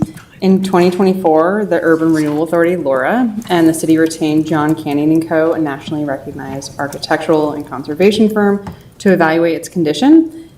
Just to set the table, as a reminder, that evaluation found that there was extensive paint loss, cracking, substrate, that's the wood, deterioration, and unstable paint layers caused by prolonged exposure to sunlight, wind, ultraviolet radiation, and moisture fluctuations. And the report noted that portions of the paint are so fragile that even light contact results in paint loss. You can also see here from the sign, also where its location has gotten a little bit of a beating from the sun. So with that, I, in February of this year, did a comprehensive presentation about the history of the mural, how we got to where we are today, and the work that we've done in recent years to explore options. We asked for input on 3 potential options as a starting point. The first was to restore the sign and display it at 103 North Public Road, where it is today. The second option was to restore the sign and look to relocate it indoors. The John Canning report had that as an option. It's a historic artifact. If you want to preserve it, removing it from the elements could do that. And in its place, we looked at options about doing rotating art murals or even a replica of the sign, which is something that is typical for historic preservation. If you can't have the original thing there, to do a replica to tell that story. The third was to not restore the sign and store it indoors. The more you restore it, the less original it is. And then through that conversation, council brought up some other points to think about. One would be to restore just the Pat and Gar part of the sign that resonated with a lot of council and the community. The story of Pat Wright, who's the city council's first female city councilor. The other idea of relocating it to one of the capital bond projects. In your staff report you have, we looked at this is something that could be integrated into potentially the Civic Center. And then another thing that has been explored recently is the property owner, Richard Ross, said that he'd be interested in taking ownership of the sign if another round of restoration occurred. So we talked about a lot of things, and at that evening, council requested some additional due diligence before making a decision. I have a table in your packet of some of those minor things, so I'm not going to go through everything. But you also requested input from the Historical Society, the Urban Renewal Authority, Lafayette Cultural Arts Board, Historic Preservation Commission, and the property owner. So I'm going to be reporting out on the recent work that we've done and then lay out those 2 options for discussion. So, excuse me, as part of that, we wanted to get updated costs since it's been a couple years since we've done that. We released a request for qualifications on May 1st and it closed on June 1st, so we had it open for a month. And we were seeking qualifications from trained conservators that could help with the restoration services and also provide an estimated or order of magnitude of those costs. We received 3 proposals, and they really range based on different approaches and philosophies to the restoration. The lower cost proposals are more focused on stabilization and repainting, while the higher cost proposal provides a more comprehensive conservation process. Here is a table of those responses. I'm not here tonight to pick which one we should go forward with, but wanted to just illustrate the range. Smith Art Conservation, they are a firm that, they did state that they don't typically do this work, but they do have a fine arts painter on their staff, and so they felt comfortable putting the proposal in. They do a lot of work on sculpture, statues, monuments, both wood and painted murals. Eric Johnson is a muralist in Loveland. His approach would be more so scraping off flaking paint and then repainting it. And then John Canning, they would have the most comprehensive approach of testing, assessment, consolidation, stabilization, surface and substrate repairs, and in-painting. So you can see it ranges from the $25,000 all the way up to almost $100,000. So board input. I attended those board meetings in June and July and led a discussion where I wanted to ask them all the same questions so you could get just their different perspectives of these different elements. So I asked 4 questions. The first is, from a historic preservation perspective, what do you believe is most significant about the Coca-Cola sign and its value to Lafayette's history? The second is, what preservation considerations should be evaluated when determining the sign's long-term future? The third would be, what story about the Coca-Cola sign do you believe is most important to share with the community? And how can those stories be best preserved and communicated over time? And then last, based on your board's mission and expertise, what approach would you recommend City Council consider for long-term stewardship of the Coca-Cola sign? So in your packet, as of yesterday, we had kind of a more detailed bullet point of each board's answers to those questions, but wanted to kind of summarize it to set the table here. So the first is all of the boards really saw the significance of how the sign is tied to Saloon Row, the Lincoln Highway, and Pat Wright. The three groups also recognize the challenges associated with preserving the sign in its current location over the long term. Some additional points to add to that bullet. HPC and LCAB both considered when does restoration become a replica? When you keep adding more paint, when is it original? And how much of the original material will remain when you try to restore it? Additionally, HPC and LCAB noted that hand-painted advertisements were never meant to be permanent and were intended to be temporary, and the Historical Society similarly shared a concern about just the long-term preservation in its location. All three groups emphasize preserving and communicating these stories associated with the sign regardless of the long-term outcome of the original artifact. I think everyone in all these boards understood how important this is, especially with the community effort of raising the funds behind it and just what it means for different time periods in Lafayette. HBC shared that the sign evokes a sense of nostalgia and reflects Lafayette's historic small town character and slower pace of life. The sign's location is central to telling the story of Lafayette's historic downtown. I heard many stories about like we would meet by the Coca-Cola sign or near Pat and Gar's, or it meant a lot to different people growing up here. LCAB also shared that use the sign as an opportunity to explore the broader history of advertising, commercial art, roadside murals, artists, and the story of the community coming together. So we talk a lot about Saloon Row and Pat Wright and the Lincoln Highway, but it also is an example of commercial advertising and artists that used to paint those. This fourth bullet, interpretive signage, storytelling, murals, placemaking, and other educational or artistic approaches were frequently recommended to preserve and communicate these stories over time. I think all three groups really recognize that there's more to do, and this sign is not the only vehicle for telling those stories. It is just one. So LCAB mentioned having maybe a semi-permanent exhibit, not just only about Pat and Gar and Lincoln Highway and Saloon, but the community coming together. Historical Society shared there could be an oral history recorded, especially since we have a lot of residents who remember the sign from when they were growing up.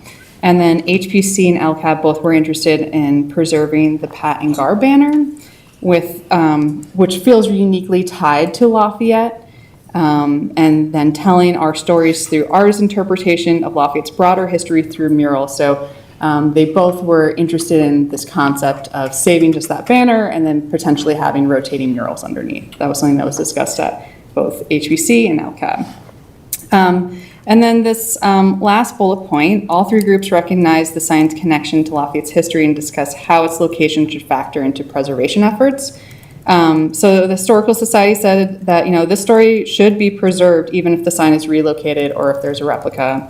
HBC shared that keep the sign as close to its current location as possible, and LCAB said prioritize a location that supports long-term preservation. So you're holding a lot of things all at once. Council did ask about getting HBC's input about, is this a priority for public investment? So that's something that you specifically asked related to HBC. So at that meeting, I asked them from a historic preservation perspective, would you consider the Coca-Cola sign a priority for public investment in its preservation and if necessarily relocation? So the commission generally did not view the Coca-Cola sign as a high priority for public investment when compared to preserving buildings. They thought if there are two things on the table, preserving buildings are a higher priority than the sign. They noted, however, that the sign's location is historically significant because it helps tell the story of the Lincoln Highway spur and also Lafayette's historic Saloon Row. Several members emphasized that if the sign can't be preserved in some form, another significant placemaking or interpretive feature should be developed to tell that story. It's really large. It's at the corner of Simpson, which is our historic Main Street. It's a big mechanism to be able to get your attention to learn about something. And so whatever is happening there, you need to have something large there to understand that you've arrived in this area. If the sign is to be relocated, the commission generally felt it should remain near its current location, preferably on the west side of Public. That's where Saloon Row is. We talked about, could you move it to the east side? And that doesn't honor its original location. They also talked about if you were to move it, have it be on the north side of the building, just to get away from the elements. And they were interested in the concept of preserving only the Pat and Gar portion of the sign. They received favorable feedback. And they also expressed interest in pairing the preserved sign element with rotating murals or interpretive artwork underneath it. So next on my roadshow, I went to the Urban Renewal Authority. I didn't talk to them about those questions because they are not preservation experts, so I spoke to them about additional funding and the easement they currently hold. So Laura provided direction to draft a cooperative agreement to provide one-time funding of $50,000 to support the future work of the Coca-Cola sign. They want to leave it up to council to decide how those funds are used. And so this cooperative agreement that you will see at a future council meeting will say that it's allowed for restoration, conservation, removal, relocation, a replica, modifications, basically anything tied to it of what you decide to do. The other part that Laura had authorized staff is to transfer Laura's rights and obligations of the easement agreement to the city. This assignment aligns responsibility for the easement with the ownership of the mural, which is the city, and positions the city to determine and implement the most appropriate long-term strategy. In the easement agreement, it contemplates that this could happen, and so section 4.2 authorizes that Laura can assign the easement to the city. So now I'm going to move into some options for consideration and discussion. The first would be to restore the mural and transfer ownership. So it did take a significant effort to restore the sign, and so the cost I'm presenting today is assuming that you're restoring it off-site, so removing it, restoring it off-site, and then reinstalling it at 103 North Public Road, and then transferring the ownership and long-term maintenance responsibilities to the current building owner.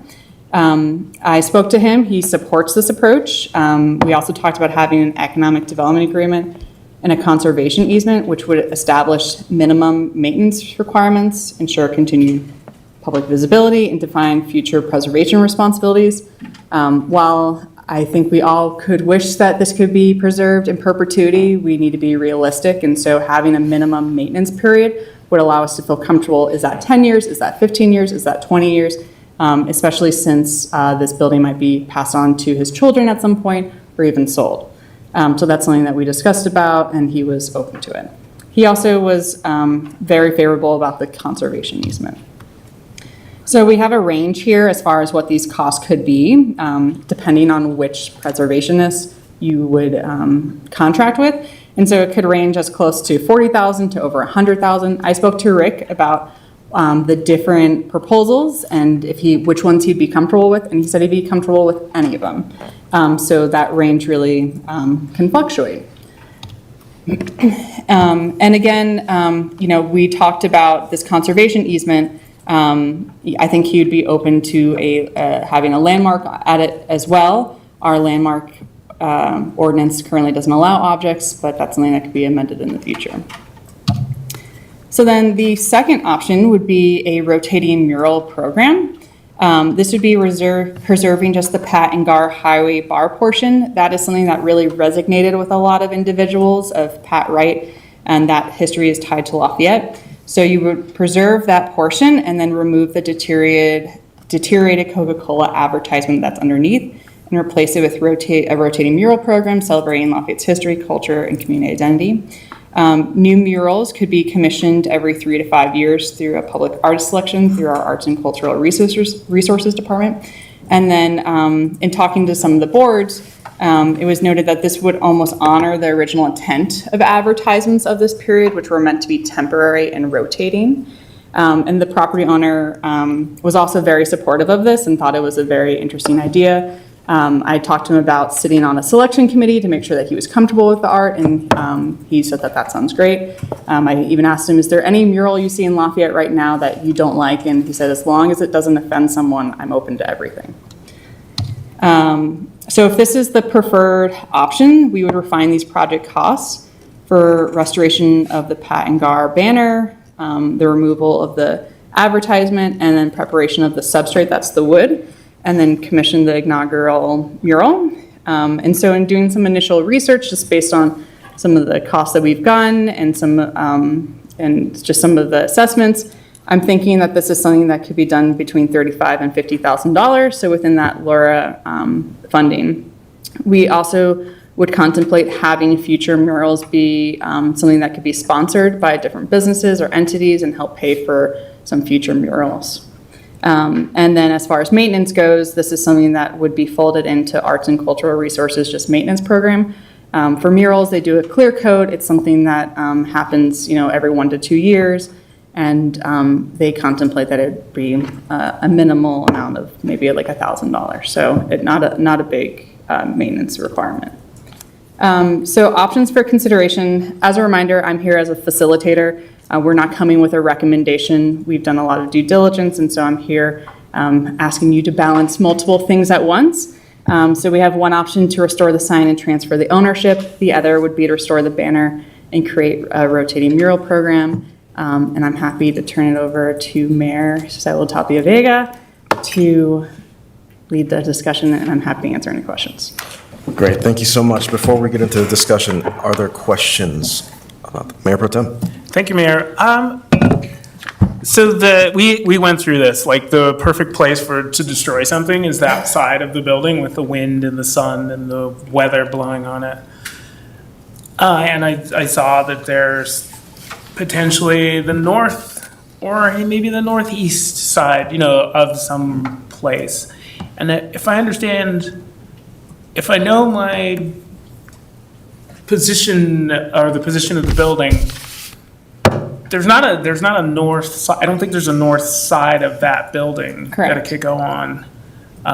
It's a very large sign. It's massive. And it's been difficult to find another side of a building that currently doesn't have any windows or railings or patios or anything near that location that it could be moved to, which is why these two options kind of contemplate just keeping it where it is.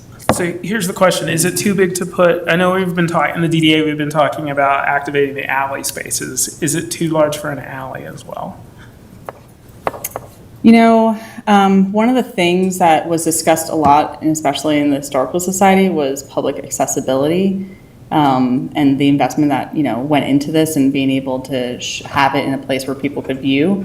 Since our alleys are really secondary uses and not improved right now, I can't really think of a good location for that to go. Okay. Thank you. Yep. Councilor Jensen. Thank you. This is a good refresh, but we did ask, I think in our discussion back in February, to look into whether any of the new buildings we are currently doing bond work on had a good site for this. And it sounds like the boards and commissions that you went to thought that the location where it is now on Saloon Row was a really important part of where it is. Is that why there's no sort of indoor option presented to us at this point? Correct. We do believe that if council wanted to move it inside, that this is something that we could fold into the Civic Center project since it would be a brand new building. When shared to some of the boards that idea, they felt that it was too far away, it was indoors, it wasn't publicly accessible as far as like visibility on the street.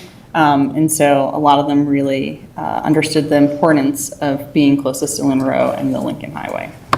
So in your information that you gave to us, this cost does not include sort of what it seemed like they really valued, which is the history of this as part of Saloon Row and some signage or maybe educational materials. So at this moment, these costs do not include that, and they would be the same, assuming whichever option we took.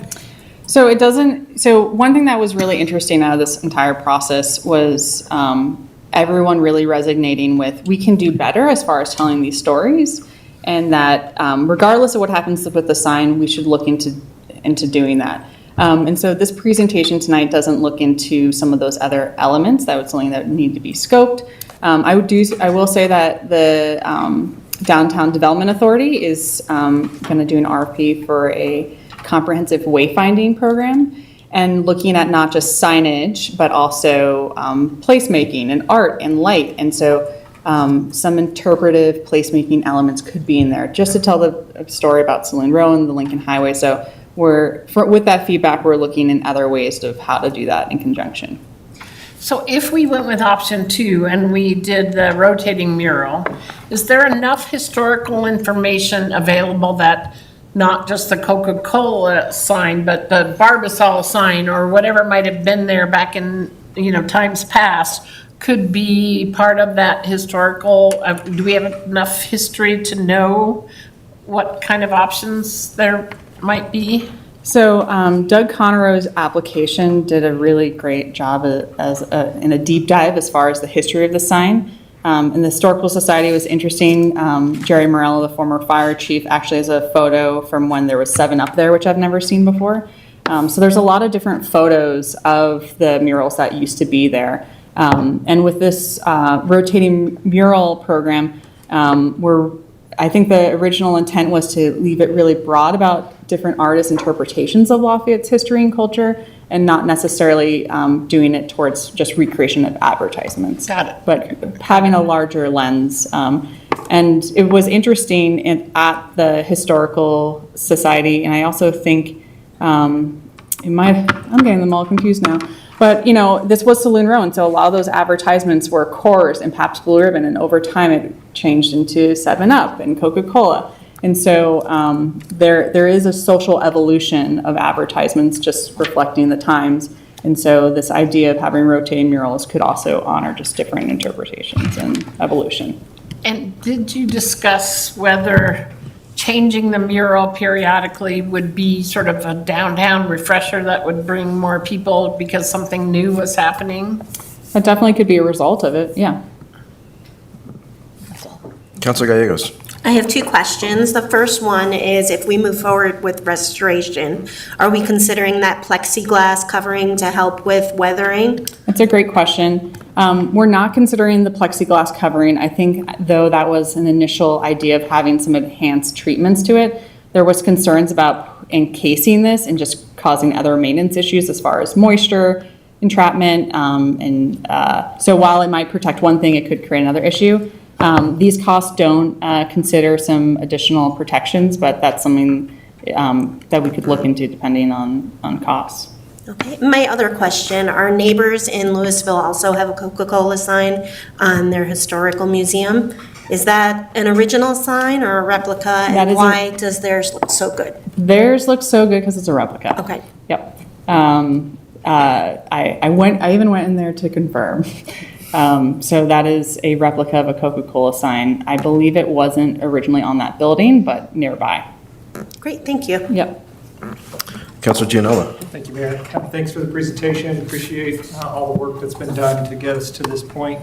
A couple questions for me. Like Councilor Jensen, I want to ask a little more about the history. Do we know how long the Coca-Cola sign was present and displayed? Do we have any information about that? I don't know, but that's something that I can look into. Yeah, I'm just curious to know, is Coca-Cola special, right? Is there a better representation of what that sign was over the course of history? Was Coors the sign that was there for 50 years and Coca-Cola was there for 1 year and then they boarded it up? Yeah. Why is Coca-Cola, is it special? That's kind of the question that I will say that the one thing I know for sure, it was the last mural there. It was what? The last mural there. Right. And similarly, do we know how long other signs might have been displayed, before they changed things out? I don't know. I want to talk about the substrate, the wood, the material that's there, that's flaking, that's deteriorating, besides the paint. As I understand it, both options, the idea is that we keep the substrate. Is that right? Yes. In the John Canning report, one thing that it has in here is that these observations of weather are important to note because of their correlation as to why the mural has deteriorated so quickly after just 8 years of being restored. One should also consider the likelihood that the historic paint layers underneath are continuing to fail, rendering the prior restoration moot. So we can see with the flaking paint that the historic paint layers are having a hard time adhering to the substrate. As part of option 2, it'd be to remove that and then figure out what is the best way to prepare the substrate to have something on it, and understanding that this is something that would be replaced every 3 to 5 years. So while there will still be weather elements, the paint, in a way, is almost a sacrificial layer that over time would just be removed and replaced. When we're going to do the next mural or whatever? Yes. Has there been any discussion about replacing that lower portion of the substrate with a new substrate? There hasn't, but it's definitely I think if that's something that we wanted to look into, as far as that's the option, we'd want to do a deeper dive and refine those costs as far as how long can the substrate last? Is this something that is good to go? Are there repairs that need to happen? There's some rusted hardware in there. Even in the larger John Canning option, they talk about restoring elements of the substrate. So I think in either scenario, there needs to be some work on it to be able to have some longevity. Okay, thank you. I want to talk about in either case of the restoration of the whole sign or just of the top portion, the restoration would take place at a different location. Is that right? So that's my assumption. I would need to dig into it more if that's something that could be done on site. It's my understanding that it was a very extensive restoration to begin with, and that's why it was done at Fire Station 1. I think it was tilted at the time. And so in this scenario, it is assuming that it's following the same process as far as removing it on site, having the preservationist come there and do the work, and then putting it back on site. I'm also happy to explore if we want to do this, if there's cost savings associated with doing it at the site. Yeah. Do we have a place in mind if we're going to move it to do the restoration? I'm sure Fire Chief Bradshaw would not want to have another thing in his bays, but we do have some storage off-site that I think that could handle it. It's just something that would need to be investigated. So I'm sure we could find a location to do that piece. Yeah, and I just want to ask just a couple more questions about the structure as it stands currently. I'm assuming there's it's in a frame, it's maybe it's easier to move as one piece, kind of the way that it's set up now. Maybe it's got a backing substrate to it so that it's sort of mounted to this. Does that make life easier now that we have that, as opposed to we're trying to take old wood siding off another building? I'm not an engineer. I can understand that this will be a similar effort. Luckily, the engineering firm that did this is still nearby, and we've talked to them about some of these trekking costs and everything. So I can imagine, it's in its steel frame. It was able to be moved in that. I would have to look into physically how to do it, but I can imagine that it's something very similar to how it was installed, how it would be removed. Okay, I just wasn't familiar with that background, so I appreciate that. Yeah. That's all I've got. Thank you. Cool. Councilor Beaulieu. Thank you, Mayor. 2 quick questions with tremendous thanks for this presentation. One is time frame. If we were to push a button for option 1 or option 2, do you have a rough ballpark in terms of what that time frame might look like? I would need to talk to whoever is doing for option 1, I'd want to talk to the availability of these conservators, right? They could have a really tight schedule right now, also with weather and everything. So I would want to dig into either option to get a better understanding of how long this effort could take. Thank you. And just to build on one of Councilor Giannola's questions, something that stuck in my craw back in February is, we're referring to this as the Coca-Cola mural, but to your point, it's more of a wall panel with a mural. And so I'm not an engineer either, and I don't know anything about preservation, so I would defer to experts. But when I recently repainted my house, I know for a fact it would be damaging my house to remove chunks of my home, take it somewhere else, paint it, and then bring it back. So I would be very curious as to what, with respect to Mr. Ross's business and not wanting to disturb that, but what the cost benefit would be to doing it on site versus moving it and the potential damage that it could occur. And then, I'm sorry, one third question while I have the con is, if we were to push a button this evening to recommend adjusting our language to allow objects to be historically designated, what would that process look like? So that would be something that would probably be led through our planning department and then also our city attorney's office to just come through considering, and I believe it's an ordinance to do that. Yeah.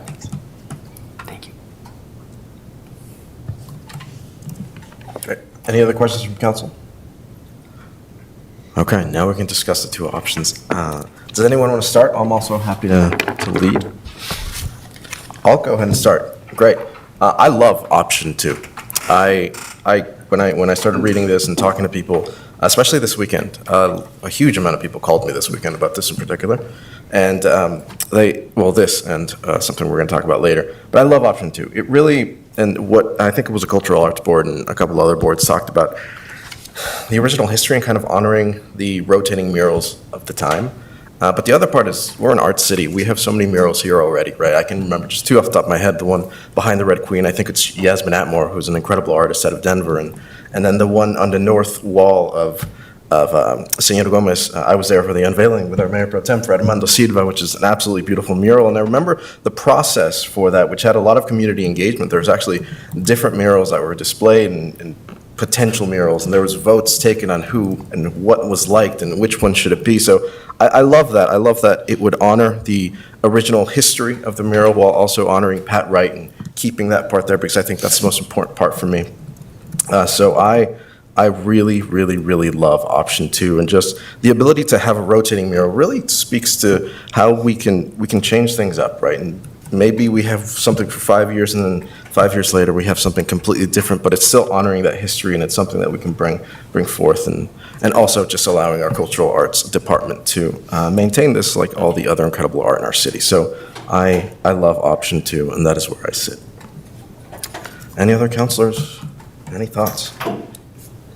Councilor Beaulieu. You took the words out of my mouth. I also love option 2. I guess I'll sort of go through, again, thank you for the presentation. For folks who maybe haven't read the John Canning report in the packet, it was outstanding. It was really interesting. I had the privilege of seeing Director Keating brief this to LCAB, and both the excellent briefing and then a really rich, robust discussion from the community volunteers was very cool. Mayor, I would support landmarking of the sign. I really like that idea that's been floated. I would support adding objects to the historic landmarking and using this particular one as a case study in that. I strongly support everything we can do to protect the Pat and Gar Highway element, but I really appreciate the presentation and some of the comments and questions that have been raised so far concerning honoring the history of the sign and the rotating advertisements. You know, in the John Canning report, it notes like that since it was restored 8+ years ago, and it looks as it does now, but it was restored 8 years ago, and you could still see it. So I imagine that. Well, I remember that, 3-5 years ago, it looked much, much nicer. So the idea of like a rotating, very Lafayette-centric mural that reflects our community, its evolution, just is deeply, deeply appealing to me while preserving the sign. I would oppose replacing the substrate because I think the historic substrate is part of what makes it so special, but I think that's worth exploring. Really grateful to Laura for putting up $50K on the table. As Mr. Conroe said earlier, I'm very sympathetic to folks who are like, hey, we raised a lot of money to restore this and a ball was dropped. So I think, saying to them that like, we're sorry, we're going to get this right. Lastly, maybe we don't deserve Mr. Ross, like the degree of patience that he has provided on this issue, I think is really, really compelling. I love the idea Director Keating noted of having him potentially sit on a board that would help shape what the mural might look like. But yeah, the more opportunities to give fresh art in that major intersection. Then again, I would defer to the experts on whether to move it or not, but it just makes sense to me to potentially restore it in place. Thank you, Mayor. Thank you, Councilor. Councilor Jensen. It seems to me that some of the people who are wedded to the sign with Coca-Cola are people who've been here a long while and who remember it as Coca-Cola, but historically, it doesn't seem like Coca-Cola per se is the history piece. And so I would agree with you that keeping the Pat and Gar on the bottom and then doing a rotating, I'm not sure we could get landmark status for a rotating something that's different every 3 to 5 years, but maybe the Pat and Gar part on the bottom would be enough to get that. But I do think changing things up downtown periodically with a new piece of art that's so visible and vibrant. I mean, there's lots of new art all the time in downtown, but it's not as in your face as this is. This is really public, and noticing that and noticing that there's a change, I think would be sort of invigorating for our downtown. So I'm excited about this option as well. Okay, thank you. Councilor Gallegos, did I see your hand up? Yes, so I'm going to be different here, and I'm in favor of option 1, especially with Laura's investment. It just feels wrong to erase history, and I know the Pat and Gar part is the historical part, but Coca-Cola is too. That's something we uncovered, correct? And, just the advertising, it's just interesting to look at too, that this is how people would advertise. And it's something of significance to people in our community who helped with the restoration once. So I would want to restore it as is and not cut it up. Great, thank you, Councilor. Councilor Gianola. Thank you, Mayor.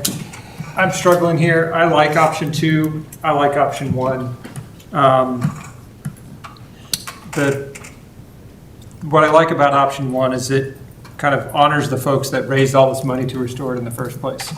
And I think we really dropped the ball here in letting this deteriorate to the extent that it has after, the community came and put together double the money that the city or Laura is willing to put up here. And it kind of does them a disservice if we're going to just erase it.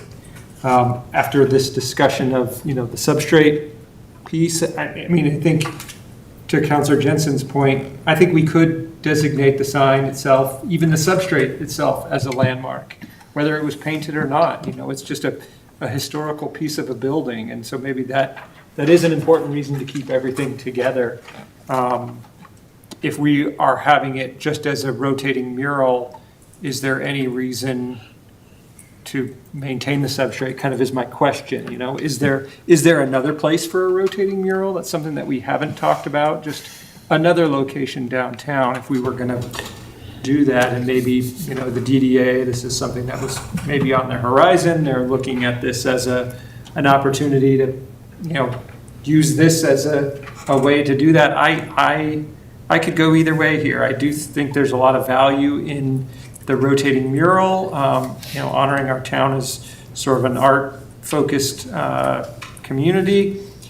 I think it could be interesting to have the mural have to, the selection of the mural or the proposed imagery on the mural reflect what Saloon Row was. That might be another way to, it's not just an art mural, it might be let's put a picture of what downtown once was on here. And that could be the rotating element. Or it might be an artist's interpretation of that in some way that could reflect, maybe, this isn't the original building, but what did the original building look like? We do have some photos of that.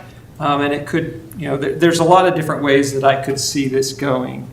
And I would love to have kind of a little more history into the imagery if we were to go for option 2 rather than just, a broad art for art's sake, which I don't dislike, but I think there's a way to kind of honor history at the same time with that rotating mural. So, Councilor Bollier.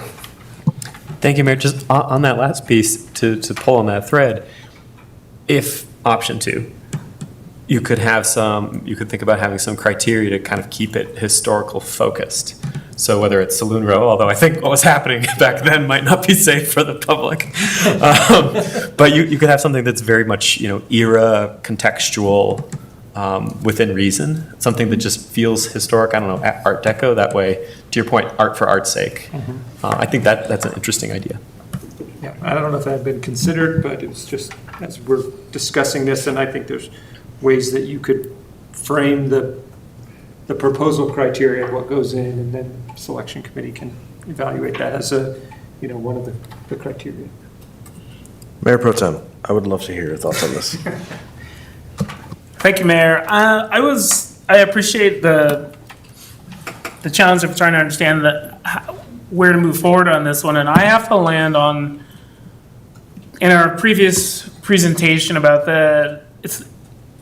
I'm gonna say this because we are going to have this issue. Like, this is a carbon-based former life form with paint on it. It's restoring it will save us a little time, but it's going back to dust at some point, and we all do. And I think the placemaking piece is more important than whether it's Coca-Cola or 7-Up or Coors or PBR that was on it. It's not even in its original location, but it exists. It's something that we have right now. And Councilor Gallegos, I think, said something about erasing history.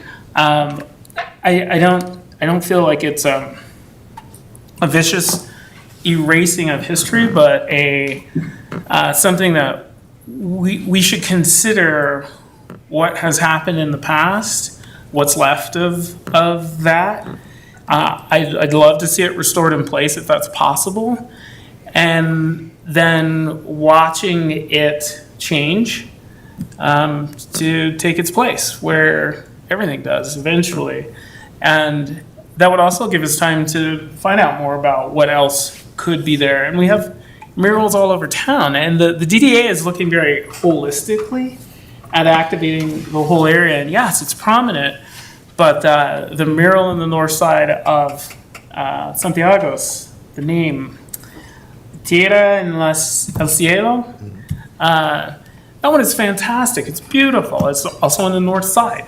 And so I think if we look at the whole downtown area in whole, we have this brand new mural. We have one that has aged, and that's the reality of how things are going to change. So I would like to see it, if we can restore it in place, go with option one, and then take the idea of option two as a future project so we can conceptualize what would that look like. And it doesn't necessarily have to be on the side of that building, but I think I would like to have Mr. Ross have the chance to celebrate it as he will, being that it's so much a part of his business and his place. And then talk about what comes next with LCRDs. No, LCAB, with LCAB's input. Great, thank you, Mayor Pro Tem. Councilor Gianella. Yeah, just one more point. I would support the landmarking, as you mentioned, Council Bollier. I think that we could find a way to do this, even if it's kind of in either option. So, yeah, I just want to put that out there as well. I didn't know if that's on the table for direction tonight or where we're going with that. I think that would be something we would direct staff to bring at a future date. I don't want to lose focus of what we're trying to consider tonight, but absolutely, I'm hearing most of council is at least in favor of looking at that potential. So that's what I'd ask. But since we are talking to Councilor Gianella, being that I kind of heard you could take one or the other, possibly both, is there one you're leaning towards? Yeah, I mean, it's a really great question. I don't know. I mean, I think there are aspects of both that I like. There are ways to incorporate aspects of option one into option two, in that what is the inaugural mural going to be if we do a rotating mural? Could the inaugural mural be a Coca-Cola mural? It's a question that we haven't talked about, and I don't know that we have the answer to that, but that might be a way to. Could that be part of our motion, that the first of the inaugural murals be the Coca-Cola sign? That's a question for staff. How would this come back to us? I know tonight is just a presentation and you're taking direction, but ultimately, when it does come back, what does it look like? So I think it just depends on what the direction is. You're not necessarily taking a motion like I move to approve option one. It's more of giving me direction where we are supportive of option one, develop a work plan, or option two, develop a work plan, and yeah. Councilor Bollier. Thank you, Mayor. I'm going to be blunt. I don't really care about Coca-Cola. I really care about this historic sign. I really care about the community that has invested a great deal of care and hard-earned money in restoring and preserving it, and is very reasonably aggravated with our dropping the ball. But I personally find some of the how do we protect Coca-Cola in like one of the most major trafficked intersections in our city, right? And for every Sunday, the Lafayette Farmers Market, that's the main square, in addition to down by the Snarky building. I do find puzzling a little bit of the how do we make sure Coca-Cola is adequately preserved in that major square. So I'm struggling with that. I'm very keen for us to restore, or maybe restore is the wrong word, Director, for us to make it look nice, both for the community, for Mr. Ross. But I really care about Pat and Gar's Highway Bar. That's important. I just don't know why Coca-Cola is important to preserve. Are you asking that question of your fellow counselors? Yes. Councilor Bollier? Okay. Yes, I'm happy to jump in, and I asked myself the same question.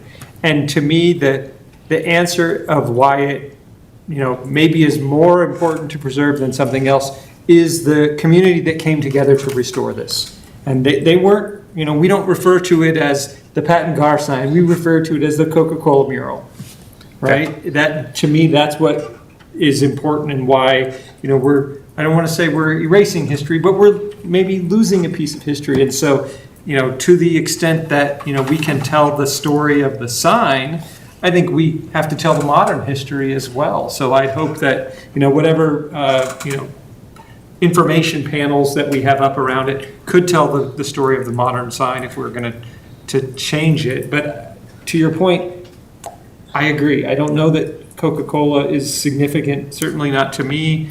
To the community, I feel like there's some significance, and that's why I'm advocating for it.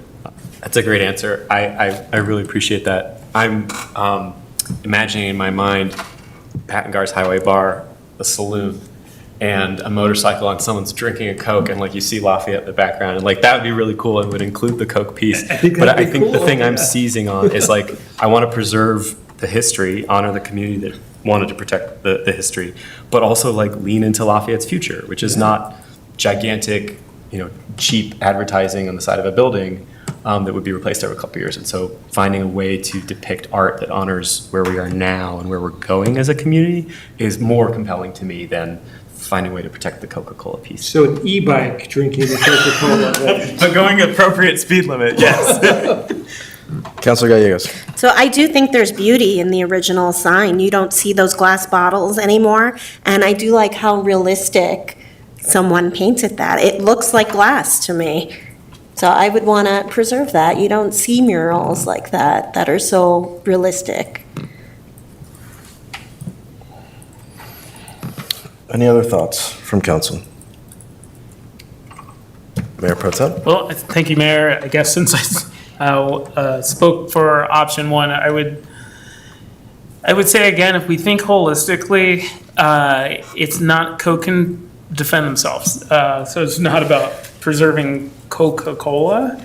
It's the more than that. It's bigger than that. What did it mean at the time? And that's the interesting piece. And to physically have that there, Coke's just the entryway to talk about that. It did have play some significant roles in the development of our community. And I have to tell you that I've been away too long. I haven't been in person, but I noticed in public comment the word community come up multiple times from different directions. And there are people who are not us up here who maybe, with the exception of the mayor, and maybe some others, but that there are stories about the evolution of this community that haven't existed yet, and this mural's in pieces of those stories. So again, it's not about Coca-Cola as much as the Coca-Cola sign because of what it has meant to people in the past. And it's going to fade. And I dearly recognize the interest in not letting it be the last thing that's presented. Pat, this is entree to talk about Pat and Gar's bar. And the temporal piece of recognizing what was and what will be in the future and where we are there's an opportunity to celebrate all of those. And I don't mean to uphold Coca-Cola over those other bits and pieces, but what this landmark has meant, I just said it, what this sign, it's not landmark yet, but what it has meant to the cultural evolution of this community. And we don't know all of those bits and pieces, but people love this city. And over the time I've been here, I keep hearing the little bits and pieces that strung it together. And this mural's in some of those stories. So I guess that's the only thing I would say. It's not about Coca-Cola in particular, but just the last one up happened to have Coca-Cola on it. If it was a PBR, maybe I'd say it's not about PBR either. But I would want to protect it with PBR. Yeah. Councilor Jensen? I have a sort of combination suggestion to throw out. I think Councilor Barnes has a really good point, or Mayor Pro Tem Barnes, that whatever we do, if we restore it and we leave it there, it's going to fade again, and it's not going to last very long. So it seems to me that pushes us into option 2, to do something new periodically because it won't last. So I would like to suggest as a recommendation that we go with option 2, but we leave the Coca-Cola, or we restore the Coca-Cola part in place for the first round of whatever is going to be there. And that we also direct staff to work on additional information about the history that will then be presented and available in that location, with maybe little plaques on the side or something that would make it clear that this had historically been a rotating, I think the language in here says it, they were never meant to be permanent, they were temporary, and explain that, and explain then this is the Coca-Cola one, and the next one will be kind of like what you said about somebody on a motorcycle holding, a Coke, whatever it is that we come up with, to create some explanation of those interpretations. So that sort of combines the two. Is the recommendation to take option 2 and have the first rotating mural be what is currently there? Along with some historical information. Councilor Gianola? I appreciate that, Councilor Jensen. And that was sort of, I think, building on my suggestion. I actually have come around to Councilor Bullier's idea of, it doesn't necessarily have to be the Coca-Cola mural that it currently exists, but maybe it honors it in some way. And maybe it tells the story in the image that's displayed. And I actually think that would be an interesting idea to, as we're turning to the future and what this, building might become if we're going to go down a rotating mural program, that, tells a little bit of the history of it in that first, and maybe this is cart before the horse, that we're sort of getting these ideas out there. If we're going to do a rotating mural program, who am I to decide what the artwork should be? I'm not an expert. I am not a historian. I'm not, but I do think that could be a way that we honor the folks who, put forth all that effort and money and work to do that initial restoration. So I think it's an interesting idea. I don't know that I'm wed to let's replicate it currently as it exists, but if we could honor it in some way, I think that would be interesting.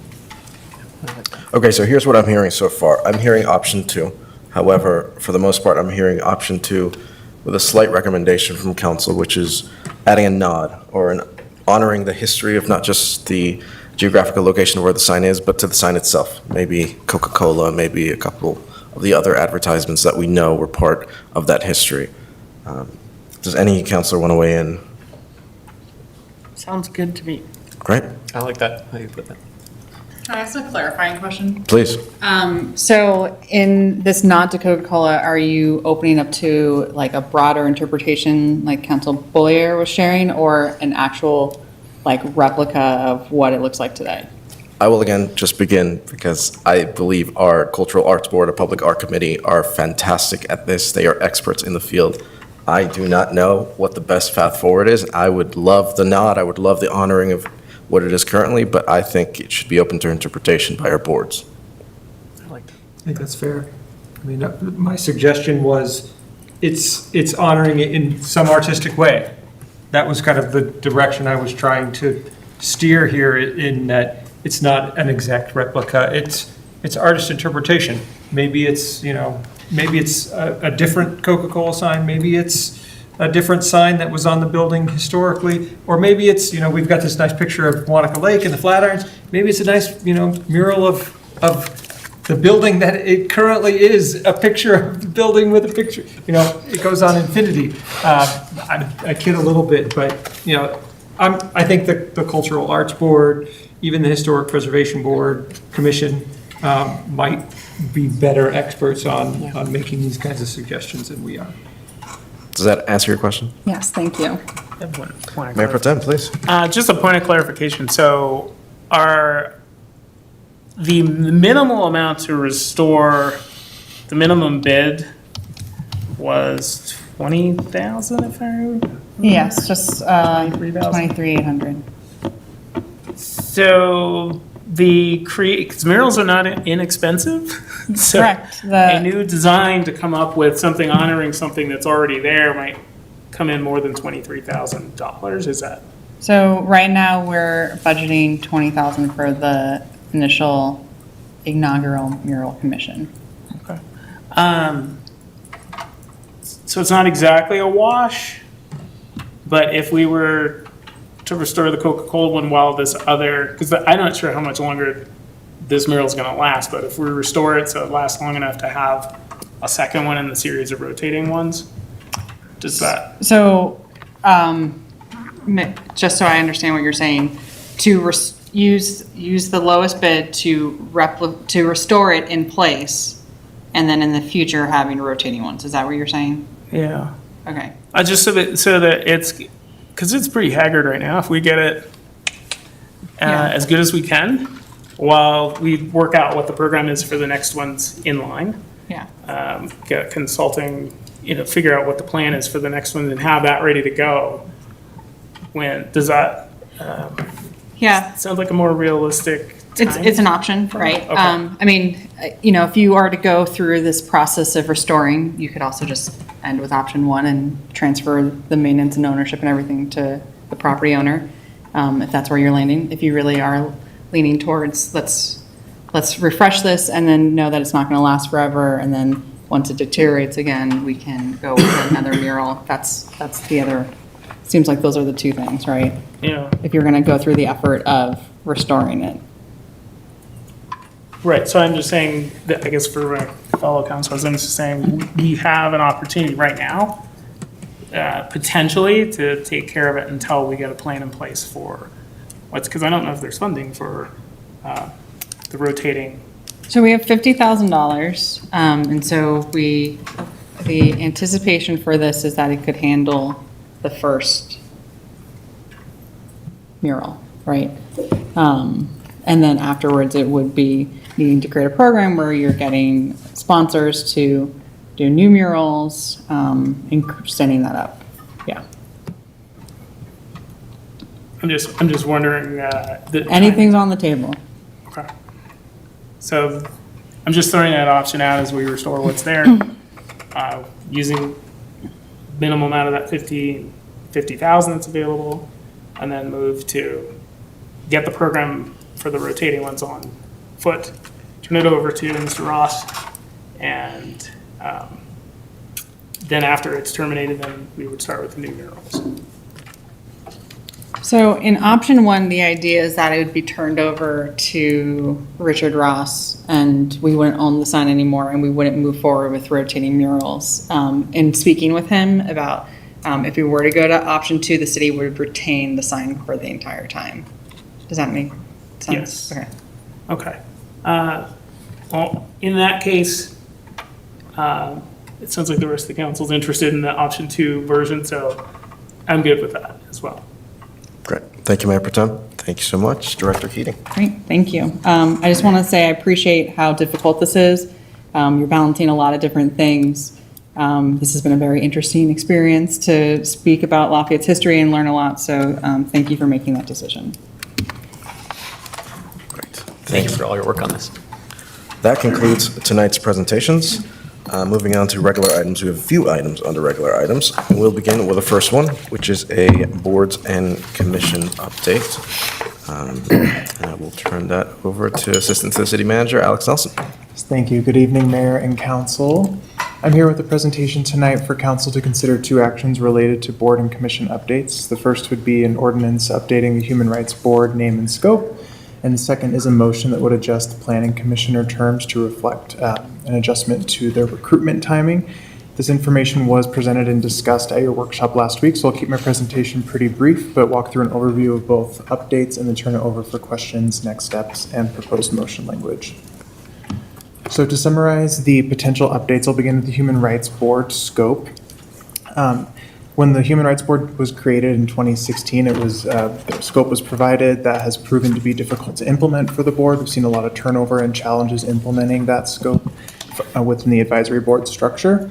And so when City Council's approved funding for the Inclusion, Diversity, Equity, and Access, or IDA strategic plan, which kicked off last year, we had a focus group at the Human Rights Board in March of last year to talk about both the plan development and the scope for the Human Rights Board. And then we returned to the HRB twice in May and July of last year to conduct a strengths, weaknesses, opportunities, and constraints analysis. Used that information as well as additional research to prepare a draft scope for the board that was presented in August and then again in April of this year. At that time in April, we had a discussion about the naming of the board, knowing that the name would likely change to reflect this new scope if approved by City Council. We took this draft scope to the board most recently 2 weeks ago at their July 20th meeting and received support. There was a motion approved 4-1 to advance the recommendation as presented in your packet this evening. During that time, we also talked about the structure of the board and whether it would be more productive and effective to kind of move from an advisory board structure under the city's structure and advising City Council to a more community group focus. And after a pretty rich discussion, the board decided to advance a recommendation to maintain their advisory board structure. So all of this information was presented to City Council at your workshop last week and received City Council support. So we're here with an ordinance to effectuate that change. So as a reminder, and as was included in your packet tonight, the ordinance, if adopted, would change the name of the Human Rights Board to the Inclusion, Diversity, Equity, and Access Board. And that board would be tasked with advising council on three primary areas. The first would be City Council policies to promote IDEA for Lafayette residents. The second would be City Council initiatives and activities that are intended to improve IDEA across our municipal services and programs. And then the third would be community outreach practices, specifically with those that might have a focus on removing participation barriers and improving engagement with City Council decision-making. Now I'll transition to the Planning Commission recruitment adjustment. So as a reminder, in 2024, the city transitioned to a semi-annual recruitment process where the bulk of the our kind of primary recruitment process for all board and commission members is conducted from August to November. City Council currently appoints members in our fall cycle at the second meeting in November, and those terms begin December 1st. In anticipation of work plan discussions in January to support the City Council retreat or work plan discussions in February or late winter / early spring, depending upon the year. We had heard some requests from council to discuss adjusting the Planning Commission recruitment process specifically. And so this was discussed at your workshop last week as well. And the proposal is to adjust the Planning Commission recruitment to begin the first week of December, open the recruitment for about 4 weeks or effectively the month of December. And then in the month of December, also determine the City Council Review Committee as is required by our charter. And then in January, work with that committee to review the applications, conduct interviews, and ultimately recommend appointments to City Council for terms to begin February 1st. In order to do that, because we did transition all of the term start and end dates as part of that semi-annual recruitment process in 2024 to currently end November 30th, we would need to just bump those terms out 2 years so that we don't have any lapse in the Planning Commission terms. So that's what's presented here This is to reflect the discussion we heard at the workshop last week. And so the motion before you this evening would really be to adjust those terms out 2 months as reflected in your packet. Before I turn it over for questions, I do just want to summarize next steps related to the Human Rights Board. If it's approved tonight on first reading, this ordinance would appear on your agenda on August 18th for second reading so that we could recruit with the new board name and scope for our fall recruitment that's intended to begin August 24th. And then if the Planning Commission terms are adjusted, we would anticipate beginning that recruitment December 7th. That's the first Monday of December. Run that through the month of December, conduct the recruitment as presented, and then hold a separate training for those members as we hold a kind of larger, more general training for all of our new board and commission members during the month of December following our primary recruitment process. So I'll turn it over for any questions, and then there's proposed motion language on the following slide. Great, thank you. Questions, Councilor Gianella? Thank you, Mayor. Just a couple quick questions on the Human Rights. Thank you. A couple quick questions on the Human Rights Board. Is that board currently have any vacancies? No. No. And are there members whose terms will expire this fall? Yes. So we will need to do that recruitment, and maybe it's some of the existing members would reapply, and we just sort of have to see what that looks like. Thank you. Great. Any other questions from council? Councilor Gallegos? Have we figured out the acronym? Is it the IDEA board? Likely. Great. Seeing no more questions, do you mind going one more slide? Yep, there are 2 motions before you this evening. The first is for the ordinance, and the second is for the Planning Commission. Councilor Jensen? As the liaison to the potentially new IDEA board, I would like to move to approve ordinance number 14, series 2026, amending section 540 of the Code of Ordinances to revise the name, scope, and duties and responsibilities of the Human Rights Board, and I move to extend the terms of all Planning Commission members to have an end date of January 31st, as presented in tonight's meeting packet. Second. We have a motion, we have a second. Any discussion on this motion? Did you second it? Sorry, I seconded. Sorry. Any discussion on this?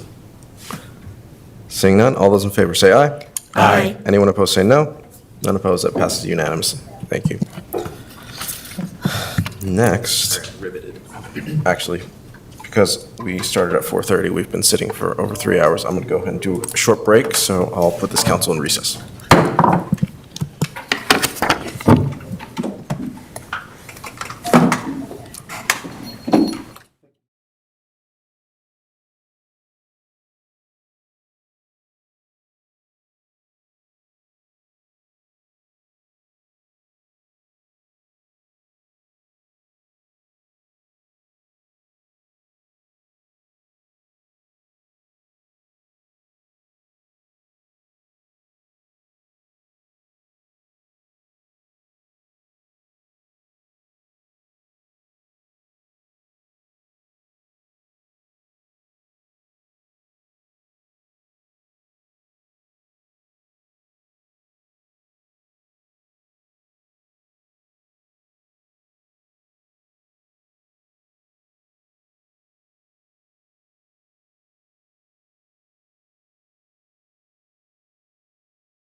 All right, I'll bring us back.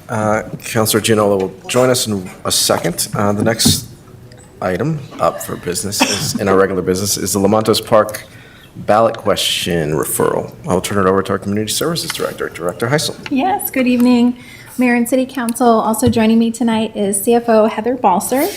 And after some discussion over the past months, we have ballot language for a potential Lamontos tax extension question.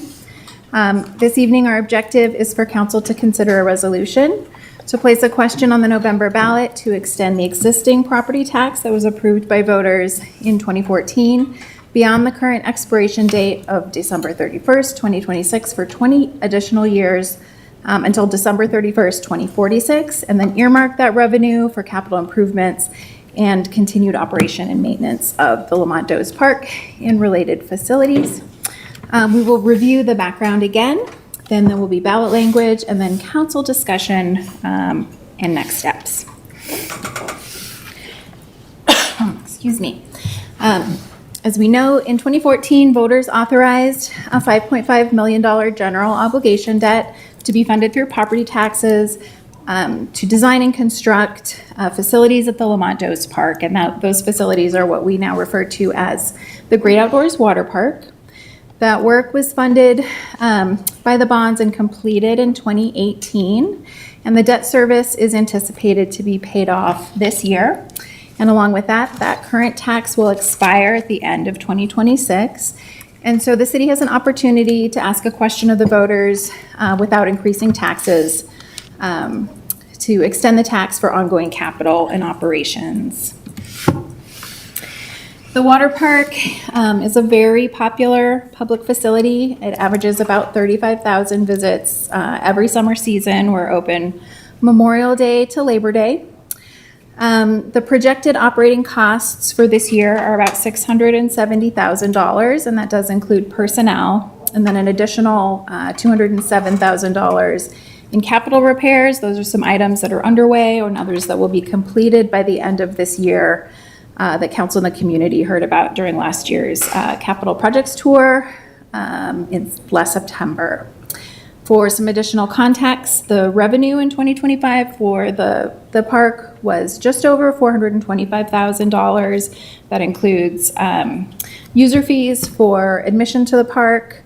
It also includes programs, rentals for birthday parties, concessions, shelter, shade rentals, etc. Additional repair and maintenance and replacement needs for the entire property, as we've discussed in prior meetings, over the next 5 to 10 or 12 years is over $7 million.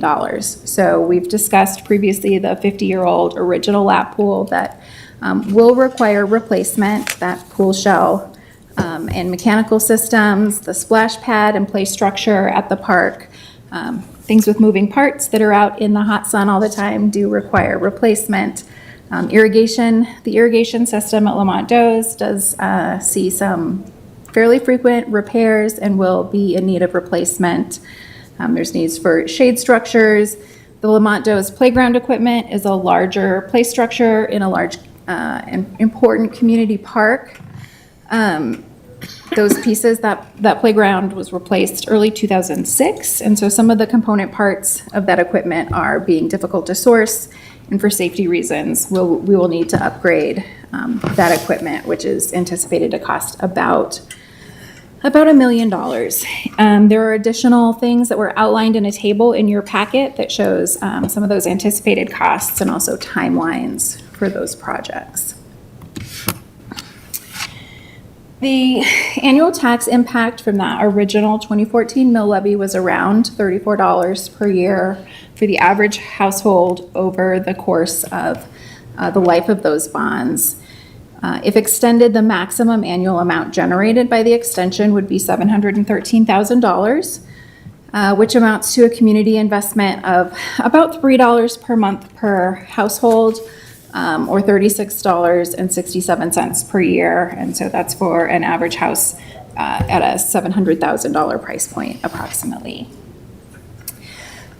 One significant benefit to this tax is that while it might be unusual to have a tax for a particular park or particular facility, we currently fund this operation through general fund, combination of general fund, conservation trust, which is Great Outdoors Colorado, lottery funds, and user fees.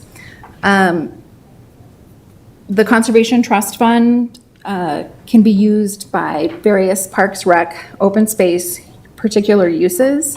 And if we had a dedicated funding source for Lamont Does and the Great Outdoors Water Park, that would expand our capacity to maintain and support those other eligible facilities with the use of those CTF dollars. And then I can keep going. Based on the anticipated needs for this property, being in excess of $7 million, we do recommend an extension of at least 20 years to allow for completion of those projects. And because this would also allow for support or for use of those funds for operating needs, that would include things like financial assistance, staffing, and other program offerings.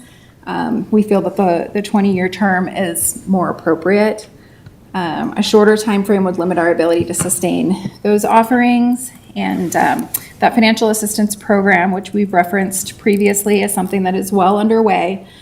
That is a program that the new IDEA board will be hearing about at their August 17th meeting to provide some input as we fine-tune the implementation of that. We're also working with our partners at Sister Carmen Community Center to help us with the application process and qualifying folks who are eligible. And then we will start promoting that program in the fall. And effective January 1st, eligible folks who have applied and been approved will have credits in their accounts to allow them to utilize facilities and programs across recreation. And so those additional funds would give us a little bit of flexibility in our operating to support programs like the financial assistance program. So now I will hand it over to CFO Balser. Good evening, Mayor and City Council. So at your previous meeting, you had asked staff again to look at that list of capital projects over the next 10, 12, 15 years, which Melissa just referred to, and to talk about potential financing opportunities and whether what the timeframe might look like for that. So should the city desire to complete certain capital projects up front, we could use certificates of participation or COPs, which could be utilized to finance such projects. Based on the maximum annual amount generated by the extension of $713,000, the COPs would be anticipated to provide up to $5 million over 10 years to cover the anticipated debt payments. As future capital improvements are projected to total over $7.3 million in the 5 to 10 year timeframe, a 20-year timeframe allows flexibility for financing and to address the full range of community needs at the facility, as well as any potential operating needs. And then we just have some draft ballot language here. So again, this is based on a 20-year timeframe, and it's directed towards Lamont Does and all those related facilities. And we also have our bond counsel here this evening, as well as our municipal advisor. Dalton and Maddie are here if you have any questions of them. So next steps, if this resolution is approved by City Council, the question would be placed on the November 3rd ballot for all Lafayette voters, if this is referred to the voters for consideration. For the November 2026 election, all ballot content must be certified and submitted to Boulder County no later than Friday, September 4th. So I'm happy to answer any questions, as well as Melissa and staff here as well. Counselor Jensen. So I have a question about the financing piece and the certificates of participation. Those cost us money. I'm assuming there's some sort of interest on that. Is there a way that this can be financed so that we don't have to do that we phase it in, or is this pool going to be so expensive to be done at one time that we need to do certificates of participation? And I think it's important for the public to know if this is going to cost more than the $713,000 per year, which we just said, because now we have to add interest to our budget. And I would like to have that specified with some additional data about how much that will cost. So we and the public understand completely that it's not just this $713,000 a year, it's an additional cost. And I don't know if we can specify that, but I think we should be as transparent as we can be. I mean, I would just say, I certainly think we would be looking at all those opportunities, and if we can phase it, and there's an opportunity to do that. There's also, opportunity cost over time that you lose as well based on waiting and the cost of money over time as well. So, we would do that analysis. This is just an attempt to kind of show you what that might look like. And when we were talking about time frame, why you might want a longer time frame, just to make sure you have all those options available. But I'm going to let Yeah, Patty I just answer want to as be well. clear about the interest component of that. So that $5 million is estimated by assuming that the $713,000 would cover par plus interest. So there is not, you can't collect more than the $713,000. Obviously, if you were to go and borrow funds for a project, the City Council at a future point in time could consider borrowing an amount that would exceed an annual payment of $713,000. It doesn't impact how much you're allowed to levy in taxes for this measure. It would just mean that if you, as an example, had an annual payment of $1 million, you need to find the difference somewhere else to pay for that, because So these revenues are not directly pledged. We would pay the interest out of that $713,000 per year. There's no scenario where the interest would come out of operating dollars or general fund? It could. It's just that $5 million that's being quoted in your memo and that we've talked about a few times, that is solely based on an estimate of a $713,000 annual payment over a 10-year period of time. We wouldn't be able to, we could borrow more than that. You just would have to find other funding sources to make that annual payment above and beyond the $713,000 that would be permitted to be collected from this election question. And while she is, I'm sorry, I don't know your name. Maddie Pradanovic with Hilltop. I didn't get the last name. Pradanovic? Pradanovic, yes. Okay. May I ask another question of Please. Ms. Pradanovic? So when we discussed this last time, one of the things I was personally really concerned about is that the draft language of the bond amendment that voters are going to vote on have something in it about this additional financial assistance that we're going to be offering.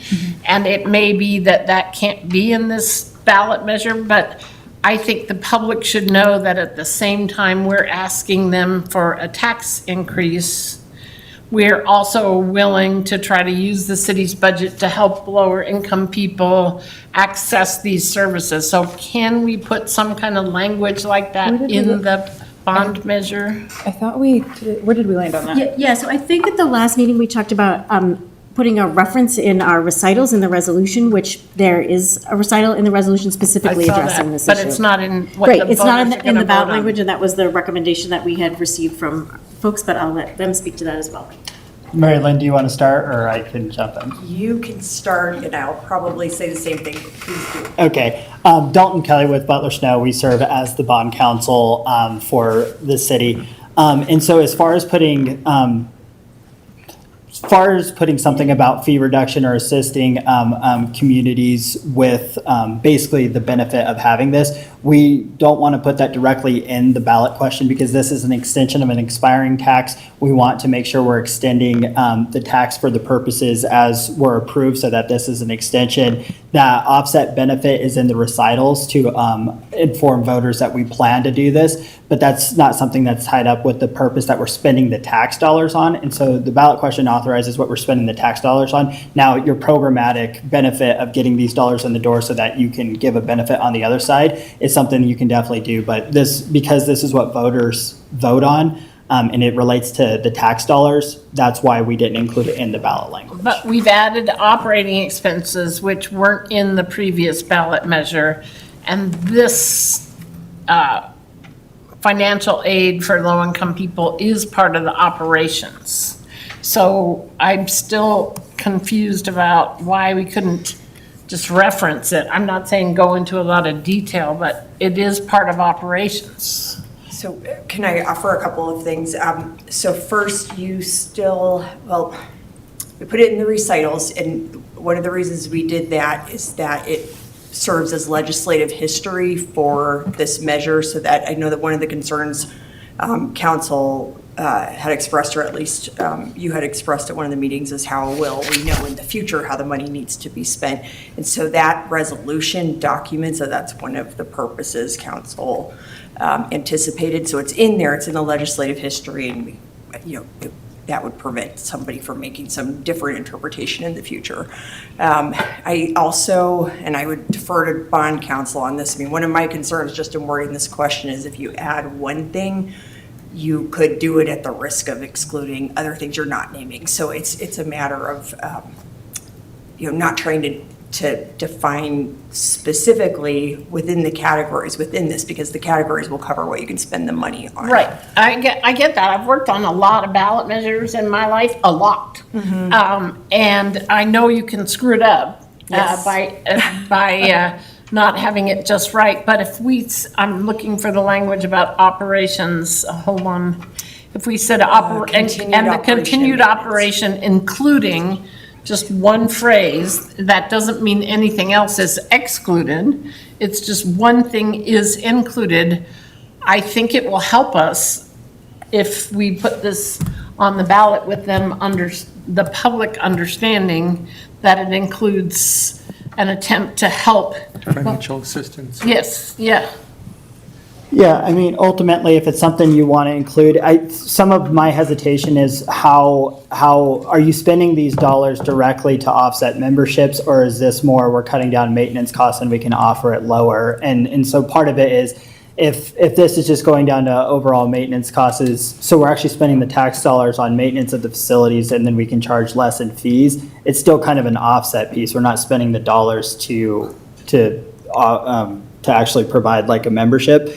But if we were going to add language, I think, one of the places that I think it might fit is other city purposes related thereto, including providing, you have subsidized fees for quality residents. Because my hesitation is I'm failing to see how it's operation of maintenance of the facility. What I see it as is the ability to charge less in fees. And so that, to me, communicates better for other city purposes related thereto, including subsidizing fees for certain residents. I'm okay if it's there, but I think it should say something specific for low-income residents, not certain residents. I think the point is to say to the public, we are trying to help people who can't currently afford to access this water park, find a way to access it, and that needs to be made explicitly clear. And I'd love to hear if anyone else cares about that but me. Yeah. Well, and Councilor Jensen, ultimately, if you're going to make a motion on the resolution, then my suggestion would be to approve the resolution as presented, but with the addition of your preferred language as a board, what you would vote on. But that would be where I would suggest inserting the language, because I think it fits there so that we're a little bit more clear. Yeah. Great. Questions from other councilors? Councilor Gianello. I want to come back to the financial piece we were discussing before. What is the certificate of participation? I never heard of this before. Can you please help me understand what that is. We've talked in the past about a bond measure. This is not a bond measure. This is something different. Correct. Yes, so a certificate of participation is essentially a lease purchase financing whereby the city would lease a facility of some sort to a trustee. You then lease it back from them. There are annual base rental payments that accompany that lease structure. In doing so, you are borrowing money upfront, essentially to repay the lease over time is kind of the simplest way. It is a way for Colorado municipalities to borrow money. It's a very popular financing mechanism used in Colorado by municipalities as well as the state to borrow funds. It is not considered a multi-fiscal year obligation. Therefore, it is not voted debt under TAPER. Thank you. I think I understand. It gives us the ability to get money up front for a project that we want to do. Yeah, it's an alternative financing mechanism, just like a general obligation bond, a sales tax bond, et cetera. And there, to your point earlier, Councilor Jensen, there's a, I don't know what the right term is, the effective interest payment. I don't know if what that might be called because it's not a bond, it's maybe called something else. It would still be interest. The borrowing terms are generally still the same. It's just what the financing mechanism is called is a little bit different. Post-TAPER workaround. I understand. And it allows us to have extra money up front to do a project that we want to do because we have this tax revenue that is coming in and we can cover this way. Okay, thank you. Mayor Pro Tem. Thank you, Mayor. And if you wouldn't mind. Yep. It's not a new thing. This was presented, the COP, I guess is what we're calling it. I don't know if you remember the briefing. Yes. When was that? I've been here too long, I can't remember. If A that long was this time. year or 3 years ago? No. I think it was when we were talking about, the projects that were approved on the ballot last fall. I think, so it was probably, get my years mixed up, sometime in 2024, I think. Okay, 2024. That we talked about, holistically, how do you think about funding capital projects, and COPs are an option for that. I think we talked about that in conjunction with going to voters for a tax increase and or debt authorization. That's obviously the path that the council chose to go down for those three projects last fall, but we did talk about. Yeah, COPs. so It's just been a long just for the time. rest of council, this is something that was presented to us, and so it didn't come out of nowhere. And if it was appropriate, then it could be used, so. Yep. Just to follow up on this discussion,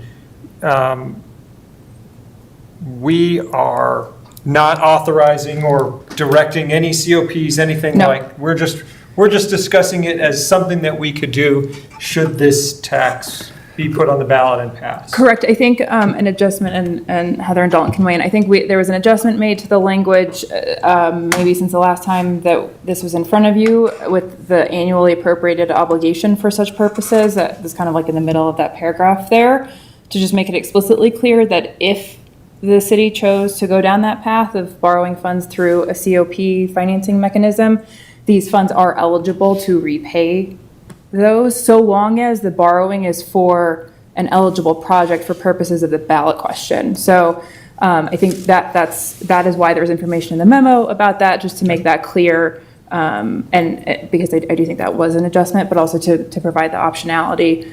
You are by no means committing the city to doing that. If the city were to do that, it would have to go through an ordinance process similar to the one we were about to go through for the issuance of bonds pursuant to the election from last year. So that would require a full, 2-reading ordinance process in order to do that if it was decided to do that in the future. Yeah, and I'd just add, part of the discussion we had at the last meeting too was, are there other alternate financing mechanisms? So this was an example of one, and then also 10, 20, just to recognizing that we, 5 million over 10 years, and we have over 7 million in projects, so that suggests that you want a longer time frame. So it was kind of just an example of what that might look like and an opportunity that had previously been discussed in terms of financing other facilities and capital in the city. Questions from other councilors? Councilor Jensen? And when this was presented to us last, it was in perpetuity, right? You Yes. modified it to Right, this be is 20 20 years. years. Any other questions before we get into discussing? Councilor Bowyer? Thank you, Mayor. Two quick questions. One, Councilor Finland is not here to defend himself, so I'm gonna try to channel him, since I know that he has raised a number of times in workshops and otherwise the concern that is this how we ought to be conducting maintenance of facilities. So I just want to put that question and concern on the table, since I know he's raised it a few times. And then I think the question for me, and forgive me, I don't have the familiarity that Councilor Jensen has with ballot language, is would it be, I'm struggling with adding language into the ballot language to articulate that, oh, by the way, we would also take care of low-income residents, even while I agree with that, but I'm struggling with how that would be presented. I can't remember a ballot initiative in Colorado recently that I've seen that would do something like that. Can you help me with that? I can't think of one that's directly on point that same way, but, some of the way I'm thinking about this is some school districts, your district has a debt-free schools levy, and one of the purposes on that was to free up general fund revenue, and by freeing up general fund revenue by putting, by authorizing the specific mill levy for capital, they were able to free up other money for the general fund. That's sort of how I'm looking at this piece right here of, if we can extend this expiring tax to cover some capital and maintenance expenses for the facility, we don't have to charge fees to low-income individuals, or as high a fees to low-income individuals, to be able to take care of the facilities in the same way. And so I'm viewing it similarly as that relief, but Councilor Jensen, I'll let you weigh in. I want to make sure Councilor Bollier gets his time. Was that the final question? Thanks, Mayor. I'll just pull on it a little bit further if you don't mind. So thank you. I buy the logic. I'm with you on that. That makes sense. I'm just, what bar are we using to sort of establish who's where in terms of the low income in the ballot language? Well, we wouldn't have that definition in the ballot language, and this is back to, those are decisions of the council on what that definition is, but that would be one of the uses of the dollars. And this is where it gets a little difficult, as we were talking at the beginning about, are we specifically using these dollars to pay a membership versus are we basically getting an offset so we could charge less? And so I think maybe that's the difficulty of where it fits in here. I do think there's a way to put it in the ballot question to communicate this is what we plan to do, and it's similar to that school district example. But it is, how does it fit within this language? I think it can go, as I stated earlier, for other city purposes related thereto, such as establishing programs or expanding on programs that provide reduced fees for certain individuals. That then the discretion on who those individuals are comes back to whoever sets the rates for and the eligibility for that program. I have concerns with that, but I'll wait till the discussion portion. Well, I'd like to keep going with this. The only reason I suggested this is when we last time had our meeting on this, we were told it isn't just going to be capital construction, it is also operations.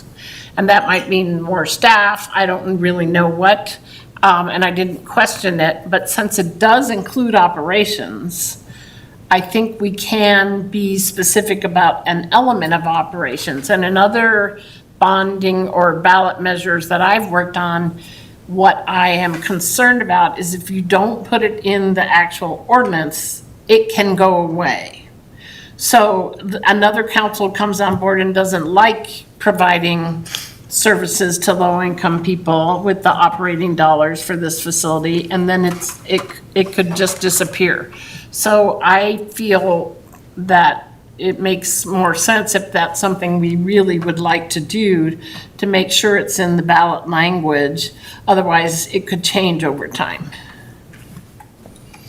So the only concern I have is just the confusion it may cause, because operating is an expense and the reduced rate program is a loss of revenue. And so it's not that we're taking operating dollars and putting it into, we're just anticipating less revenue from those individuals that have access to the reduced rate program. And the way the reduced rate program will be structured is it's not just for this water park specifically, right?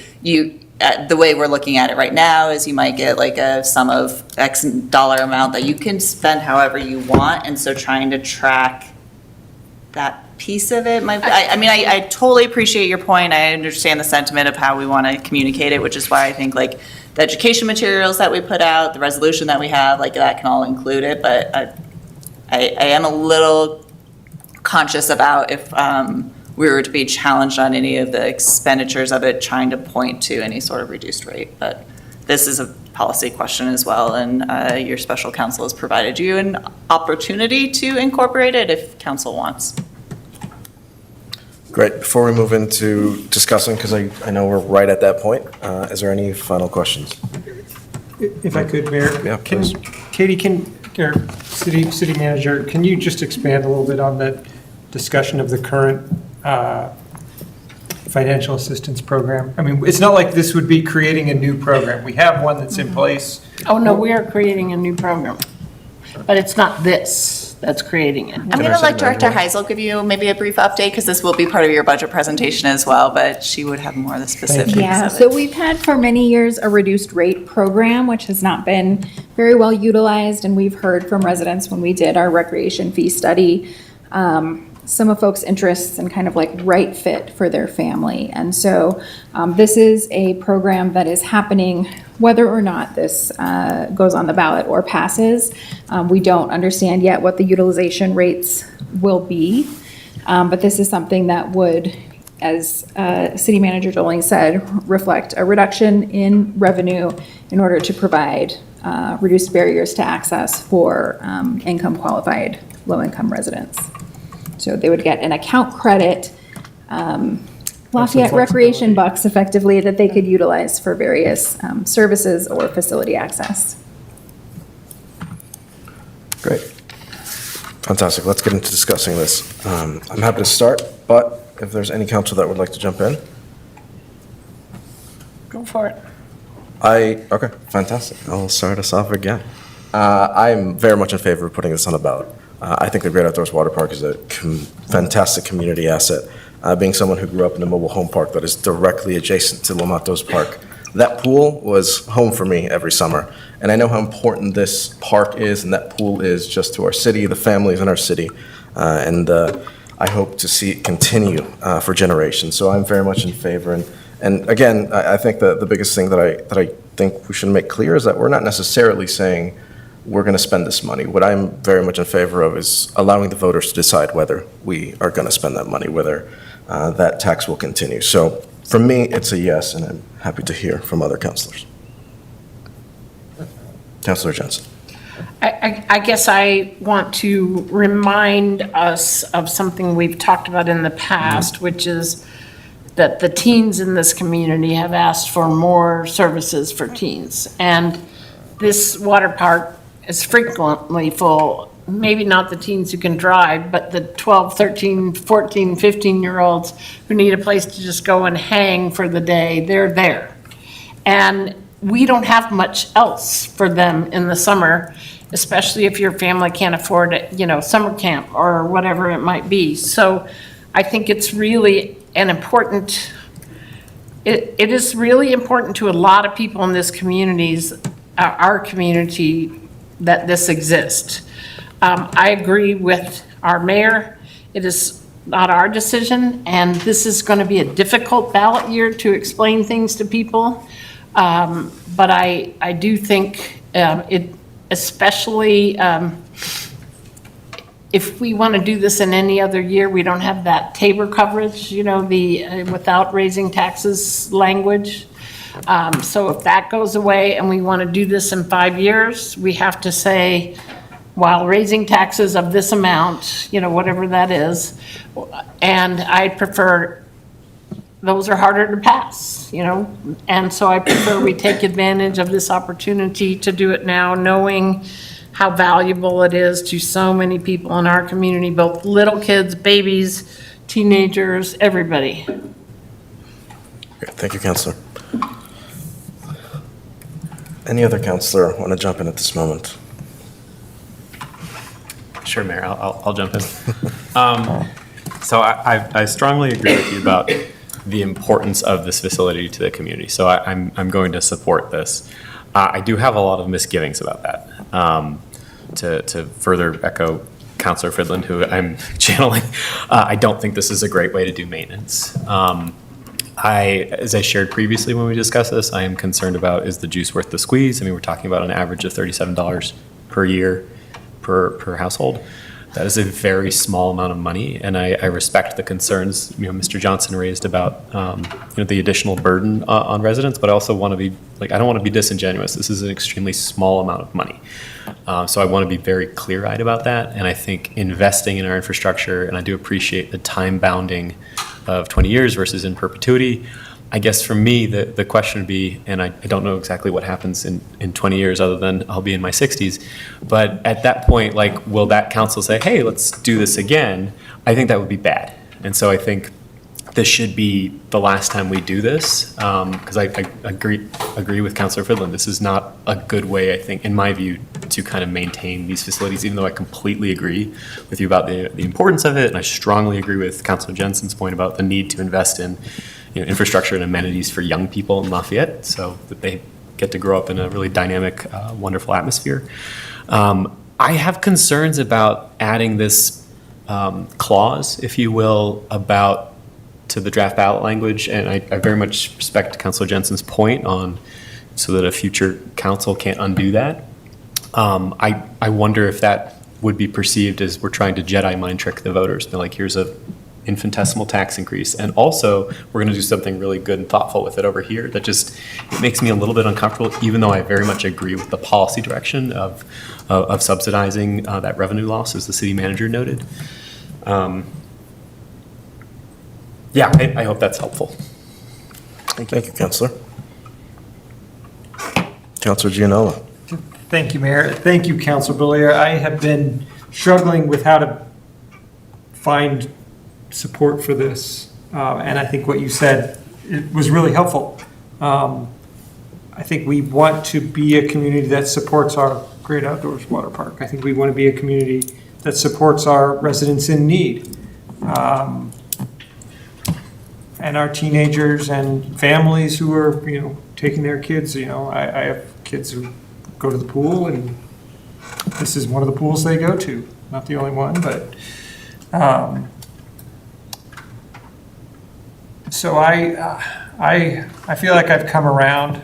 I do worry about the length. We talked about it, in perpetuity. Glad that's not on the table. 20 years feels like a long time. I think people will forget what's happened today and in this discussion of, this probably shouldn't continue for more than 20 years because it's not the right way to fund specifically a single park. Mm-hmm. It might be that it's better that we have a broad property tax that funds parks wholesale, right? Not one specific park. They're going to forget all this, and in 20 years, it's going to come back on the ballot and say, without raising taxes, can we get another 713? Maybe Tabor will be gone. I mean, I won't. I'll be excluded from the council by that point, I'm sure.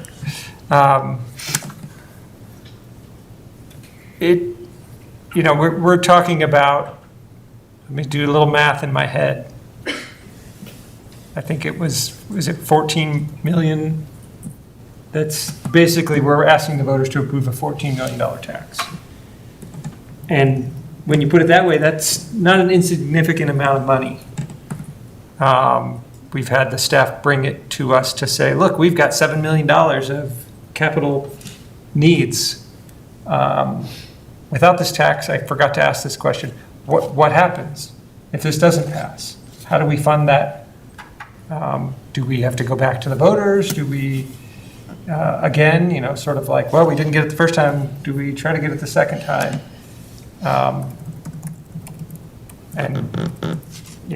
So that's something, just putting that out there. But, discussing the length of time, is 20 years the right duration? Sounds like 10 years might be too short. Is 15 maybe a better answer? I don't know. Just putting it out there as a discussion point. If that is more palatable, then it's about a $10 million tax instead of about a $14 million tax. I don't know that that makes any difference one way or the other based on, how we see these tax things go. But just putting some discussion items out there. Great, thank you, Counselor.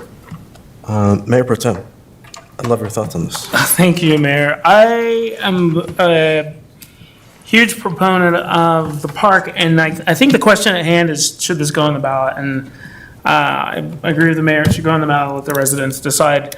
And I fully understand the sentiment for ensuring that people understand there will be support for people who need the assistance.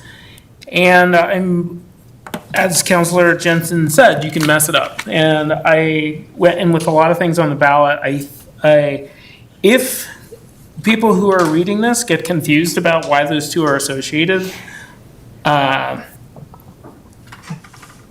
don't know, if we don't make it clear that this program independently is going to exist, then that's where we fail. But I think through communication, we can help people understand the support, the financial support will exist. And if this is on the ballot, they know specifically what it's going for. The two are laid over each other.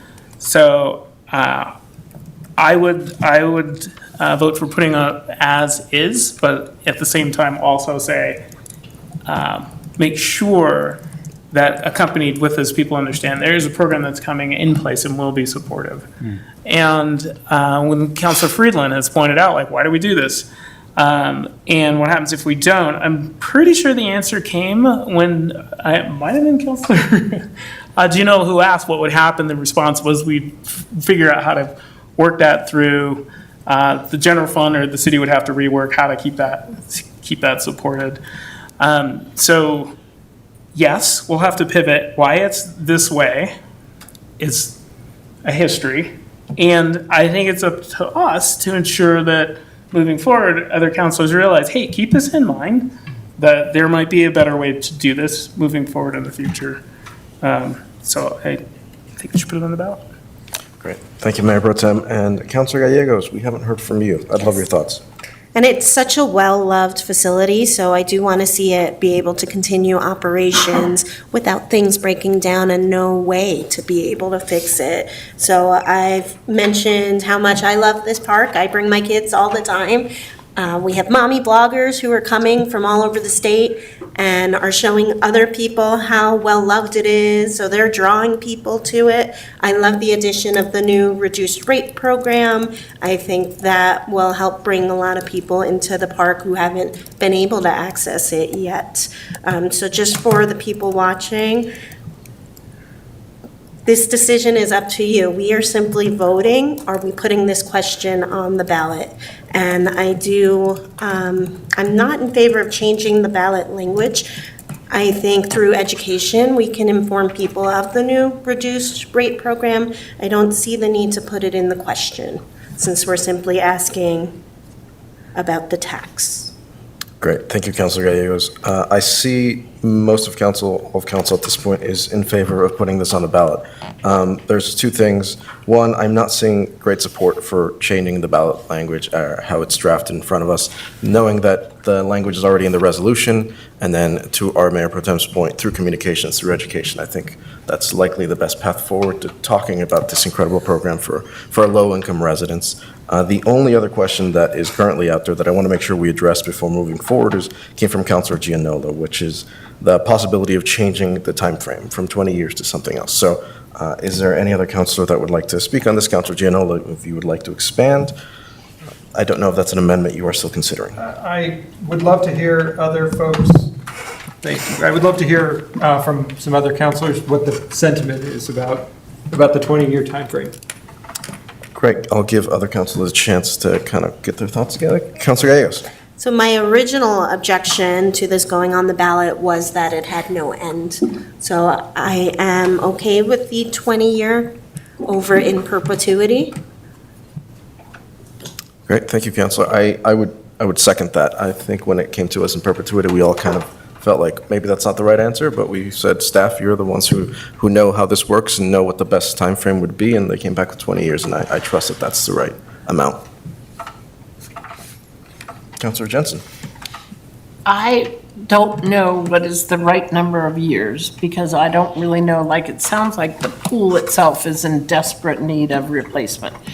And that could be, half of that money, maybe, I don't really know. We don't have it broken down so that we could say, in 10 years, we'll have done all of this. But I don't think it helps us at the ballot at all. I don't think the public sees 10 years versus 20 years and changes their mind on that. So I'd be happy to just leave it like it is, because I don't think it gets us much. Any other thoughts? Councilor Bullier. Thank you, Mayor. When we last discussed this, I said I deferred to staff in terms of the time frame they thought made the most sense, and I think the 20 they've come back with, I don't have any reason to disagree with. If I did, I would. Something that comes front and center, Mr. Dave Dvorak, who spoke earlier this evening concerning the cemetery issue, made me kind of reflect on the fact that as a city, we have recently promised to pay significant sums of money to right the wrongs on that particular issue, from deferred maintenance, deferred record keeping, deferred, et cetera, from councils and governments past. And I think we're all collectively really proud to spend that money. But our resources as a city are finite, as this council knows. And so the hundreds of thousands of dollars we're investing to resolve that issue, I'm really proud of. But that's also money that is not being used to maintain these facilities. And so I think it's important to be very clear-eyed about it's the right thing to do to honor and fix and resolve the deferred maintenance of the past and that issue set. And I also think it's important to resolve it on this one.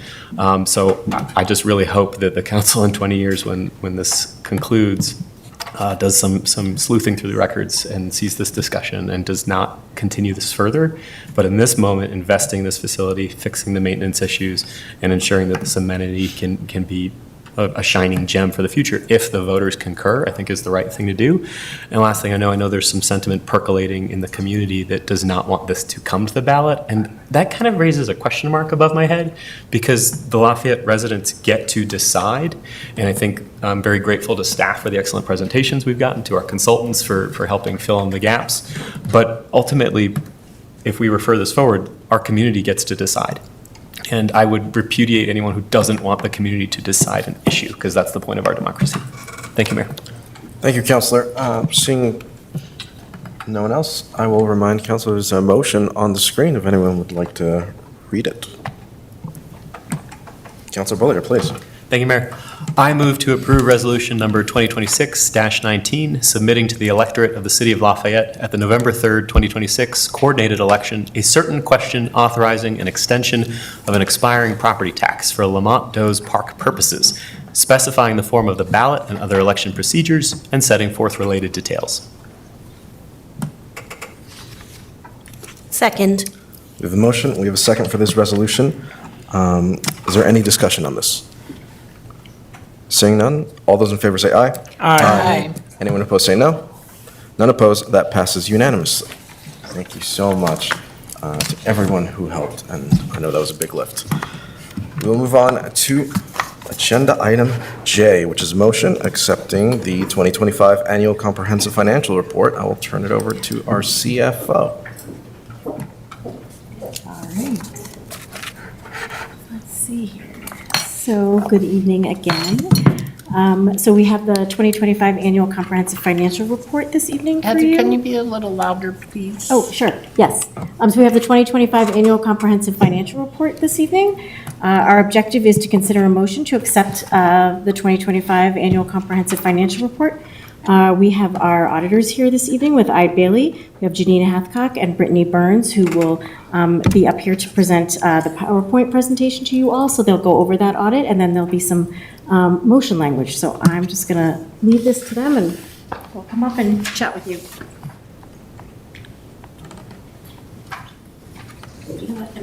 Sorry, I just wanted to remind folks, we did actually bring this to the audit committee. So we, the mayor, as well as Councilmember Gianola, and reviewed this, and please feel free to provide any comments as our folks, as the auditors give the feedback. Thanks. Good evening, Mayor and councilors.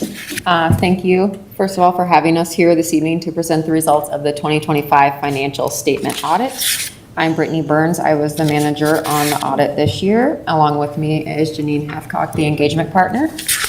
We do have a quick agenda to present you this evening. We'll keep it pretty brief. But before we get into that, I wanted to thank both Heather and Morgan and the whole finance team for the tremendous amount of effort they put into the audit this year and every year. That made it such a success once again. So our agenda this evening is, first we're going to talk about the results of our financial statement audit. And then Janine is going to discuss the single audit reporting package and then also our letter to governance to end our presentation. So the first thing we're going to take you to this evening is the financial statements, which is where our auditor's report and auditor's opinion can be found. The most important thing to note here is bullet point number 1. It is a clean, or what is also known as an unmodified opinion. This is the best opinion you can receive from an auditor on a set of financial statements. And then we're going to get into talking just a little bit of what is contained in that opinion language. So it's about 3 to 4 pages in length. So first page indicates what we audited within the first paragraph. And so we audited the financial statements of the governmental and business type activities of the city, the discretely presented component units, each major fund, and the aggregate remaining fund information of the city. So in total, I counted up, that is 9 different opinions. So you got the best opinion you can receive over those 9 opinion units. So that is a big deal. The second paragraph talks about our unmodified opinion on all of those opinion units. The third paragraph is our basis for opinion. It says we followed all required audit standards and were independent and met all of our ethical responsibilities as well. The fourth paragraph on that first page is an emphasis of matter, which was a correction of an error in the 2025 financial statements. And Janine will discuss more on that in the single audit portion of the presentation. So moving on to the second page, it talks about both management's and auditor's responsibilities when undergoing the audit. And I won't get into too much detail on those. It does list it out in that paragraph. So the third and fourth pages of our opinion have several other items that we cover, including other matters, which includes the required supplementary information. The important thing to note here is that we do not audit these items, so we do not express opinion on the MD&A, the budget to actual schedules, or the pension schedules. There is other information included in the report, which is the combining statements and other budgetary schedules. Here we present an in relation to opinion, so meaning in relation to the financial statements taken as a whole. And then lastly, there is the other information included in the annual financial report, which is the introductory and statistical sections. These are also unaudited. And then finally, our report discusses other reporting required by generally accepted auditing standards. So getting into the actual results for the city for fiscal year 2025, we wanted to take you to the MD&A, and we do this because this is the one place in the financial statements where you can see a year-over-year comparison. So the basic financial statements themselves are just single year presentations, so it's kind of hard to tell, what happened compared to the prior year. So looking at the MD&A here, and this is presented in thousands, you can see that the total net position of the city for fiscal year 25, down there at the bottom right, was $515 million. This was an increase of about $33 million over 2024, mainly due to increases in capital assets of the city.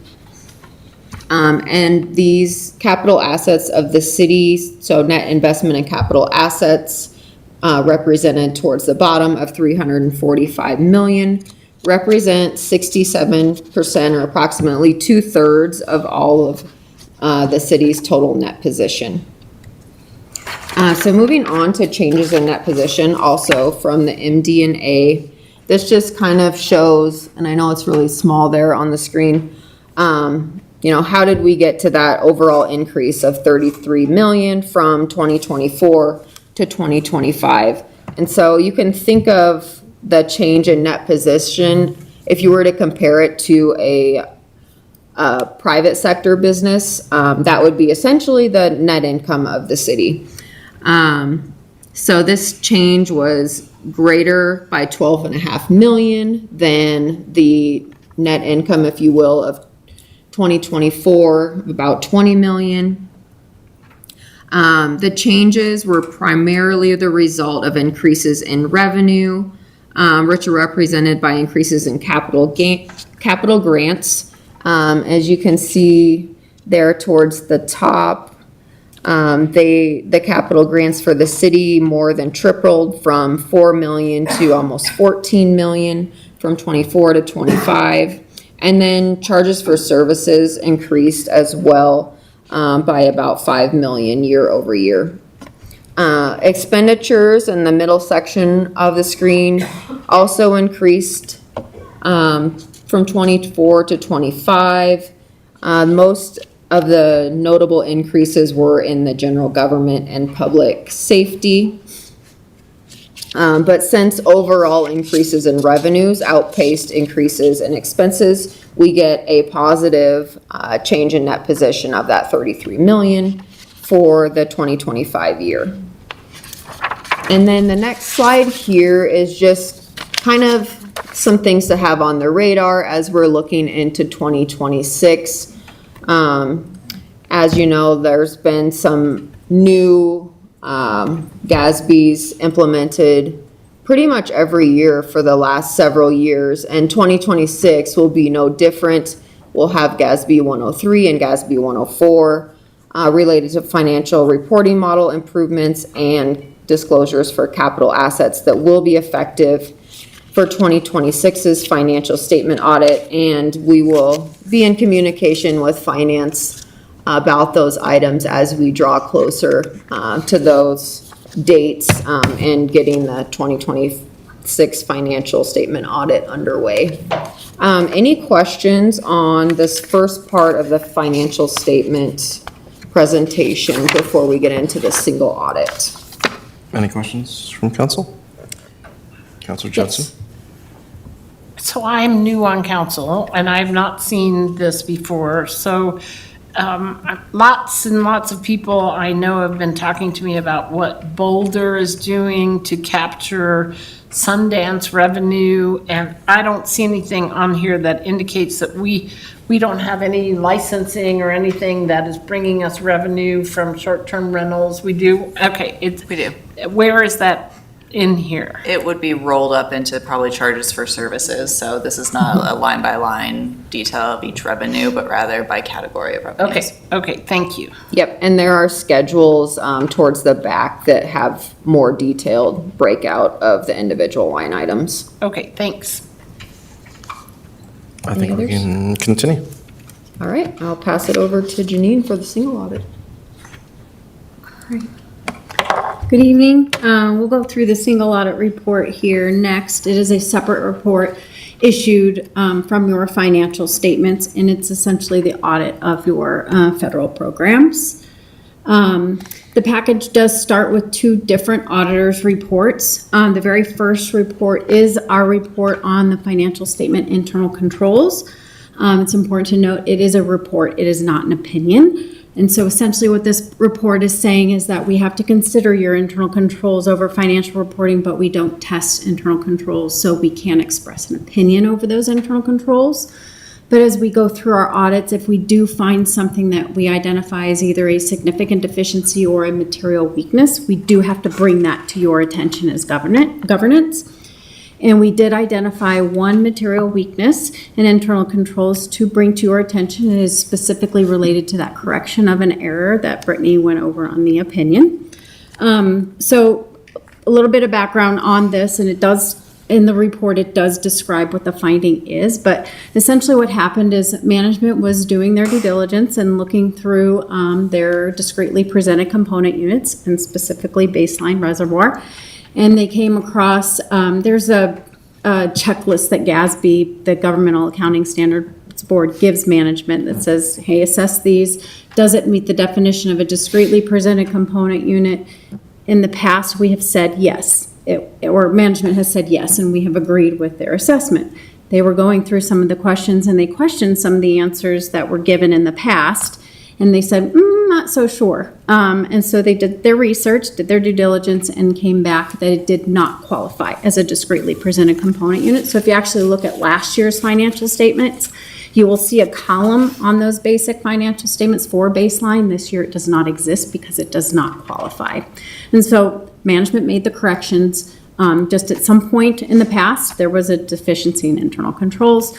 Current management did their due diligence, found the error, and made the correction this year. So that is what the finding is about. I'll pause there. Usually I'll pause at the end, but councils usually have questions on any findings, so I want to make sure I've clarified everything before I move on. I guess just to put a bow on it, management found a problem that, was it really a problem? They were discreetly separating something out in the past that didn't need to be done, and so they're not doing that anymore. Exactly. And that was the issue. That was the issue. So it was really minor, I guess is maybe the way to put it. I think we can continue. We're good. Okay. All right, so the next report is the Uniform Guidance Report. It is the report and opinion over the compliance of your federal program, and we tested ARPA again this year. So it just states that we've audited the compliance with that program, unmodified opinion over that program, again, best you can get. That report also discusses any material weaknesses or significant deficiencies that we would have found in the audit of that program, and we don't have any to report to you. It was a clean, no findings in that program. This is in the single audit report. I love this slide in this paper because it just states, it reiterates everything that we've already told you, so you don't have to remember. You can go straight to this report. At the very top, it talks about the financial statements that Brittany went over, unmodified opinion. We had that material weakness on that correction of an error. No significant deficiencies to report to you, no non-compliance. And then it goes to the federal awards, no material weaknesses, no significant deficiencies, unmodified opinion on that program. And then at the bottom, it will summarize the name of that federal program, so you can see that COVID program was audited this year. So that concludes the single audit package that is part of the audit. The very last item on our agenda is our letter to governance. It is our final communication and required by our professional standards for our audits. It's my final thing to give to you as governance. But essentially, this report just lets you know that we have complied with all of our professional standards. We were independent of the city. It does summarize all of our any significant estimates that are in your financial statements. It talks about any sensitive disclosures that are in there. So if you didn't want to read the entire financial statement packet, we call out the disclosures we would recommend reading, and we believe that they're important to the users of your financial statements. We did have one corrected misstatement that was found. It didn't need to be corrected, but management did elect to correct it. It was very immaterial, but they wanted to correct it. So that is reported in that report for you as well. And then we are happy to report we didn't have any disagreements to report to you for management. So with that, that concludes our presentation for the audit. Do you have any questions for us before we move on? Any questions from council? Councilor Pulliam. Thank you, Mayor. Further to Councilor Jensen, this is my first hearing of a audit presentation as a councilor, so thank you. What was surprising in this process, if anything? Surprising? Yeah, It seems very routine and boring. In a good way, in a good way. We like the boring presentations for sure. But nothing, I don't think anything's surprising. We have a very good relationship with your finance group throughout the year. If they have questions, we have that great relationship where they will ask the questions throughout the year. So we are hoping that we do have a pretty boring presentation for you. So cool. Thank you. Yeah. Yes, I was hoping for a smoking gun, Mayor. I don't have one. I've heard from many mayors and elected officials, boring is good when you talk Boring is about good. this. If it's For the audit. If it's entertaining, you have a problem. Any other questions from council on this one? Mayor Pro Tem. Pointing at you. Oh, I don't have a question. I just have a comment, and this is gonna sound weird, but this is super exciting for me every year that it is so boring. I'm like, you know what? This is great. If you have to, correct a statement, and that's it. And I gotta thank our finance people, Morgan and, Director Balzer. Yes. I mean, I'm sorry, I shouldn't be so happy about this, but thank you for everything you do, and thank you for making this something we don't have to get excited about, like I am. So that's all I have. Great, thank you. Before we move on to a motion, I want to give a chance to the other member of the audit committee to speak on this if you would like. Yeah, no surprises here because we saw the presentation of the audit, but happy to see that essentially there were no surprises, thanks to the staff for, keeping the ship, afloat and in the right direction, and appreciate the auditors doing their work to confirm that. Yeah. Councilor Jensen. Thank you. It is very nice to get no surprises or monkey wrenches. I did note that we have an increase in sales tax revenue over last year when around us there seem to be other places that are struggling with retail, restaurants, and so on. What do you think we get, how do we get so lucky as to have an increase rather than a decrease when everybody else is struggling? I would have to pass that along to. I'm going to guess King Soopers, Yeah. No, we're less money from King Supers. but compared to the past.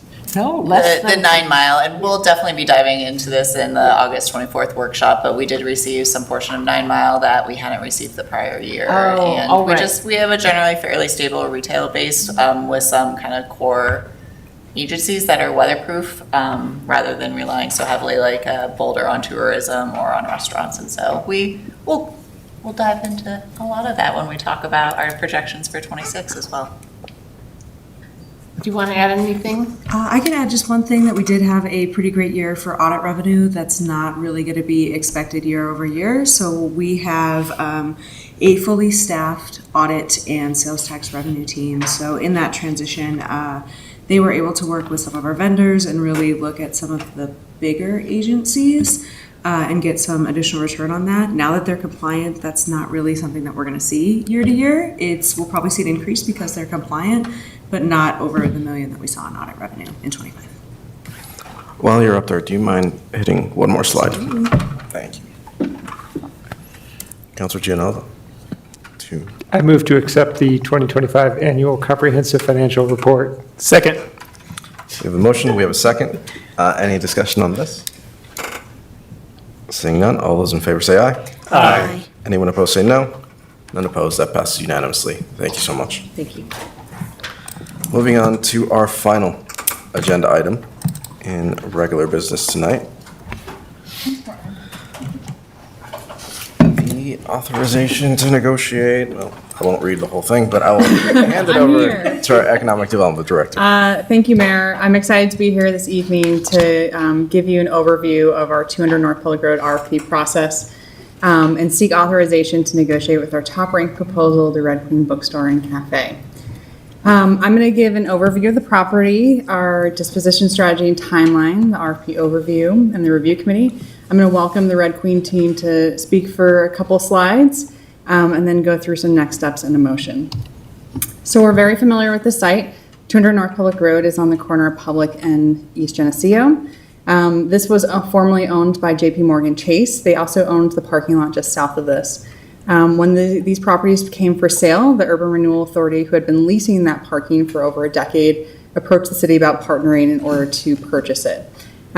So we now own the parking lot, and through this, we wanted to use this opportunity to sell the building, which is a strategic purpose to ensure that a local business can activate the site and it doesn't sit vacant. This property really aligns with a lot of our DDA and economic development goals. Small business support and retention is key in kind of our North Star for both of those. Business retention, expansion, and attraction all goes into what makes our downtown great. So we really saw this as an adapted reuse opportunity for an existing local business to expand and provide pathways to ownership. This site's also being able to transfer something that was a service, like a bank, and turn it into a sales tax generating use. And it's very large, and so we can even rethink about how we activate it and play to the street with the patio and switching parking up. So we were very excited about this opportunity. I do want to ground us for why we were able to do this. Municipalities and urban renewal authorities are authorized to acquire properties for a public purpose, and that's the really key point. So you're able to acquire for transportation, housing, utilities, and economic development. And in this case, we were able to do this acquisition as it directly advances the public interest related to economic development and public parking. So as a reminder, to facilitate this acquisition, Laura partnered with the city to initially fund the purchase through general fund reserves, and Laura reimbursed the city $1 million for the parking lot. So now we are listing 200 North Public Road for $1.6 million. As part of this project, we developed guiding principles to be that North Star. I won't read through all these, but some key points. We wanted this project to help preserve the Old Town character, promote year-round activity, integrate welcoming public realm elements, integrate sustainability best practices, demonstrate financial feasibility, and integrate opportunities for small businesses. I was here earlier this year to talk about what a process could look like, and City Council empowered a review committee to be assembled to review proposals and make a recommendation to Council. The committee included representatives from our Urban Renewal Authority, our Downtown Development Authority, and a member of staff. I did want to highlight, while they're members of these boards, they also have professional lives and brought a lot of great expertise to this process, including a commercial real estate leasing broker, a City of Boulder Planning and Development Services, an executive director for the Wild Children's Museum, which is also a neighbor to the site, PACE consultant for sustainability and local business owner, and then also a planning professional. I also want to give a big shout out to my teammate, Isabella Nunez, who was instrumental in this entire process, seeing it from start to finish, working with the broker, working with the evaluation committee, so big shout out to her. We developed an evaluation criteria for this project, and it looked beyond just what the concept was. So it included financial capacity and development feasibility, concept and design, community benefits, schedule and readiness, team qualifications, experience, and proposal quality. We also shared with Council that we were going to have a special consideration given to projects that demonstrate the inclusion of sales tax generating uses and or meaningful participation by local businesses or minority women-owned enterprises. This aligns with a lot of our economic development and also our DDA goals. So through this process, we released the RFP in late February. We had 2 phase submissions. Phase 1 was in late April, phase 2 was in late May. We conducted interviews in mid-June and invited the 3 respondents to participate in community engagement, which occurred for 2 weeks, late June to July, and the evaluation committee met in July to make their recommendation. So as you remember, our phase 1 submission was a much more condensed submission, a 1 to 2 pager just sharing what their concept was, the timeline, and really just making sure that, yes, this is something that we're interested in, please spend more time on it. Phase 2 really was a more robust proposal where we asked individuals to look at purchasing details, proposal vision, how they planned to finance this, capital investment, initial operating performer, gap request, funding, experience, and timeline, innovation, sustainability. So it was a really big ask for individuals to put forward how they plan to execute this project. So the responses. We were very thrilled to get 3 really exciting, thoughtful responses for this site. We had the Red Queen Bookstore and Cafe, which would be a flagship store for them with expanded retail, community event space, outdoor gathering areas, and an active year-round destination. Grant Hoppenspringer, who owns Teal Cali, also a number of concepts up and down the Front Range, was considering doing a new concept here of a family-friendly restaurant and beer garden serving elevated comfort food with an indoor and outdoor gathering spaces designed to activate the site. And Urban West Group, who is a local developer from Longmont, partnered with the Arts Hub to create a multi-tenant destination featuring a restaurant, retail spaces for local businesses, and a black box theater for the Arts Hub with enhanced outdoor gathering spaces. So we were very lucky and challenged to review all these proposals. So we invited all three to go through community feedback. It was important for us to make sure that the review committee was empowered to do the difficult part as far as reviewing the technical aspects of it, but really having the community just give us feedback about the concepts. So the community input was intended to gauge the public reaction to the overall concepts and potential community benefits for each proposal. It intentionally focused on vision, uses, and community fit rather than those technical components. And the technical evaluation, including financing, development experience, feasibility, implementation approach, the financial offer, were evaluated separately from that review committee and not part of the public process. It'd be inappropriate to put financial information into the public hands when some of that is confidential. So I'm going to just highlight some of the interesting pieces from that survey. We asked, as part of the project, we developed 6 guiding principles. Please select 3 guiding principles that are most important for you when considering the future of this. Nothing too interesting, I would say, about this. What we saw is that people really resonated with preserve the character of Old Town, promote year-round activity, integrate welcoming public spaces. Sustainability best practices got a little bit lower, but I think that that's just because everyone knows we're going to handle that through our great building code. And then financial feasibility and small businesses got a little bit low, but overall it kind of felt like these were the right guiding principles. Then we asked how well does each proposal align with the guiding principles? And we had a scale from exceptional alignment, strong alignment, moderate alignment, limited alignment, does not align. And the Red Queen bookstore was clear in getting the largest amount of responses for exceptional alignment and strong alignment compared to the other two. So this really resonated with the community as far as having alignment with the guiding principles. And then moving into the sentiment analysis, we asked individuals to share what they liked about proposals, what concerns or feedback that they had. And you can see that the Red Queen Bookstore and Cafe overwhelmingly got 82% of positive comments, while the other two had roughly around 36% of positive. They had more of a range of mixed comments saying something good, but then also a concern related to it.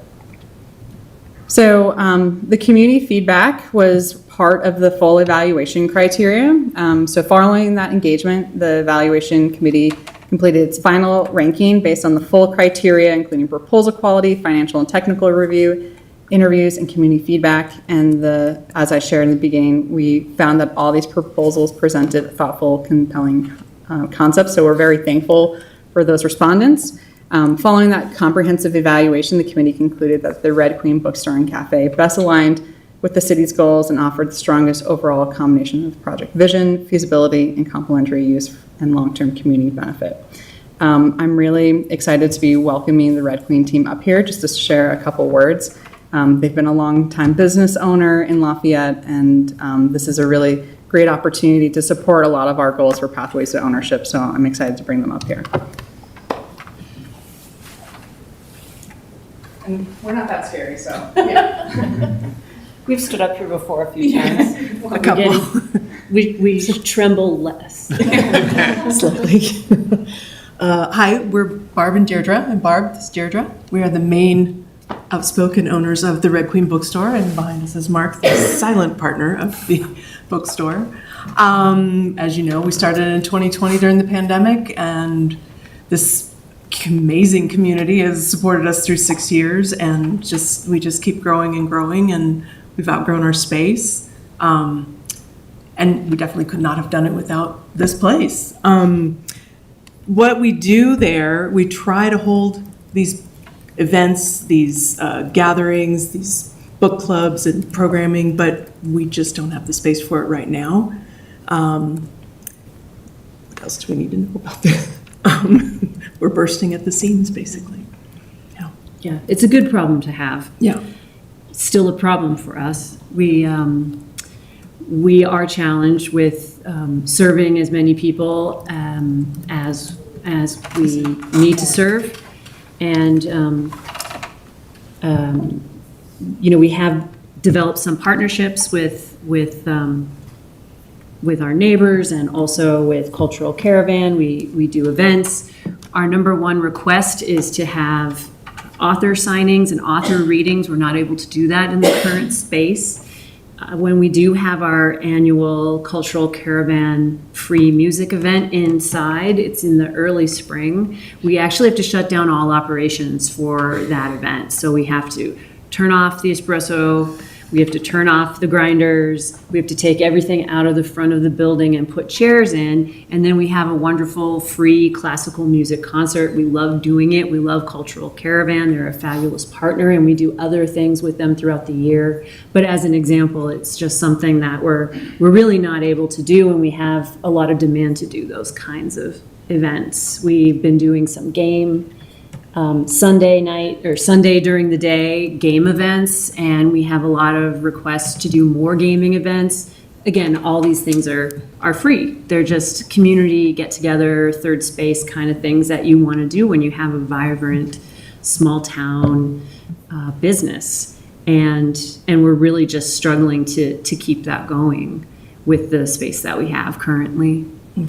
So from these photos, you can see some of the proposal, the images, and it's more sanitized than we'd like to show. We're kind of known for being a little funky and eclectic, and this process is an expensive process to go through. We have to get consultants to come in, we have to get architects, we have to get engineers, to give us some hints about the building and come up with some ideas and give us some ballparks so that we could participate in the process. So the AI is really in-house generated, something that we learned to do in 10 days. Yeah. I love the timeline that you gave us. So it doesn't really quite represent how warm we plan to create this space, but it gives you an idea of what we're going for and what this particular building offers us the opportunity to do. So we'll let Bridget come back and take over and be here for any questions if you have any questions. Thank you. Thank you. So as far as where we are today, we, as staff and following the review committee, we are recommending to begin negotiations with the top ranked proposal of the Red Queen Bookstore and Cafe. As part of this, we would then start negotiations. And so with any sort of real estate transaction, this is kind of a little bit more unique because of the RFP process. And so through this, we'd be working together to develop a purchase and sales agreement, and as well as a development agreement that outlines construction milestones. We'd be looking at financing and equity verification. If there's any performance-based incentives that they're tapping into, whether through the city or DDA programs. We would also put in city protections, including a first right of refusal, owner occupancy and long-term activation, development review compliance, design, public realm, and community program commitments. And so if we are successful, which we anticipate we will be coming back to council with a purchase and sales agreement for city council consideration. So short and sweet. I'm here to answer any questions. I also have the Red Queen team here, so if there's any questions about their programming, or their current space or their future thoughts of it, they're also here to answer questions. And I'll turn it back over to the mayor. Great, thank you. Questions from council? Councilor Jensen. Not having been through this before, I would just like a little explanation of the process by which you vet the businesses. And by that, I mean, let's say they had labor practice violations or other kinds of claims filed against them by creditors, or so how do you make sure, and I'm not accusing anyone of any of these things, but how do you make sure, just so I know, that when you're signing a contract with the business, it's one that isn't, we would be proud to, sign a contract with, or there's no skeletons in their closet that would come back to bite us later. Just how does that work? So as part of this due diligence, we are working with a third-party financial consultant to just vet that this project is something that can be implemented. They developed an initial operating pro forma, and so our hope is that we're working together to make sure that what they say that they can do, and we're doing that as a partnership together. Through that, we'll be, we're not necessarily doing an investigation on them. We'll make sure that they're in good standing with the city and the state. And so we'll be going through all of this kind of in this next step phase. And if they ever had labor violations, we would not know that then, because that's not something we check? We are not anticipating to be looking at labor violations. Okay, I'm just trying to figure out how it works. So, Yeah. okay. This is a little unique in a typical private real estate transaction. You don't, get to pick or choose who buys your property. They do the highest proposal and you make the most money and then you go for it. This is a little unique in that we're, negotiating that a project is going to occur. Okay, thank you. Yep. Could I address one thing? Just on labor practices, I Please. do believe that is public knowledge. And you can look up on the Department of Revenue, I think is where you get your certificate of good standing. I think any violations are in there. The health department would also have any certificates or anything that you would need to see. But the other stuff that you're talking about probably was vetted by our bank, but Mark could probably talk about that. So. Thank you. And I'm not concerned about you. No, I just want to let you know that there are lots I of don't things want- about owning business that aren't public knowledge, and a lot of people don't know that. Yeah, they're public So- record. We don't have any, there's nothing. Yeah. Just so you know. Where'd the auditor go? But by the way, go ahead and check. It's public record. Okay, so and thank you. I appreciate it. I don't want you to think I think I that. appreciate the questions. Yeah, no, Councilor Buller? Thank you, Mayor. Thank you all so much. I am so excited for this. Just huge fan. Also very appreciative of the other applications.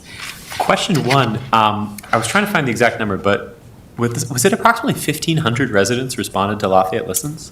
1,800. 1,800? Yeah. That's incredible. Yeah. That's like, I'm making up a number, 15% of the adult population in our city? I mean, it's an enormous population to respond. That's incredible. Director Keating, I sent a couple of these questions to you ahead of time. What do you think worked particularly well in this process, and what would we do differently next time? I appreciate that question. When we did the Medtronic Public Art community engagement, we had the artists do short videos to explain their piece. Sometimes when you're doing community engagement and having a written thing, it's hard when there's a lot more to be said than a PowerPoint presentation. And so we did that through that process. It's a lot to ask respondents to do something like that. And so we want to be careful about how we use that tool and when. It's probably very stressful, I can imagine, putting that together. But I think it went into why we got so many responses, and it felt like they were able to really learn about these businesses. And so I think the community engagement and having those videos was a big piece of it.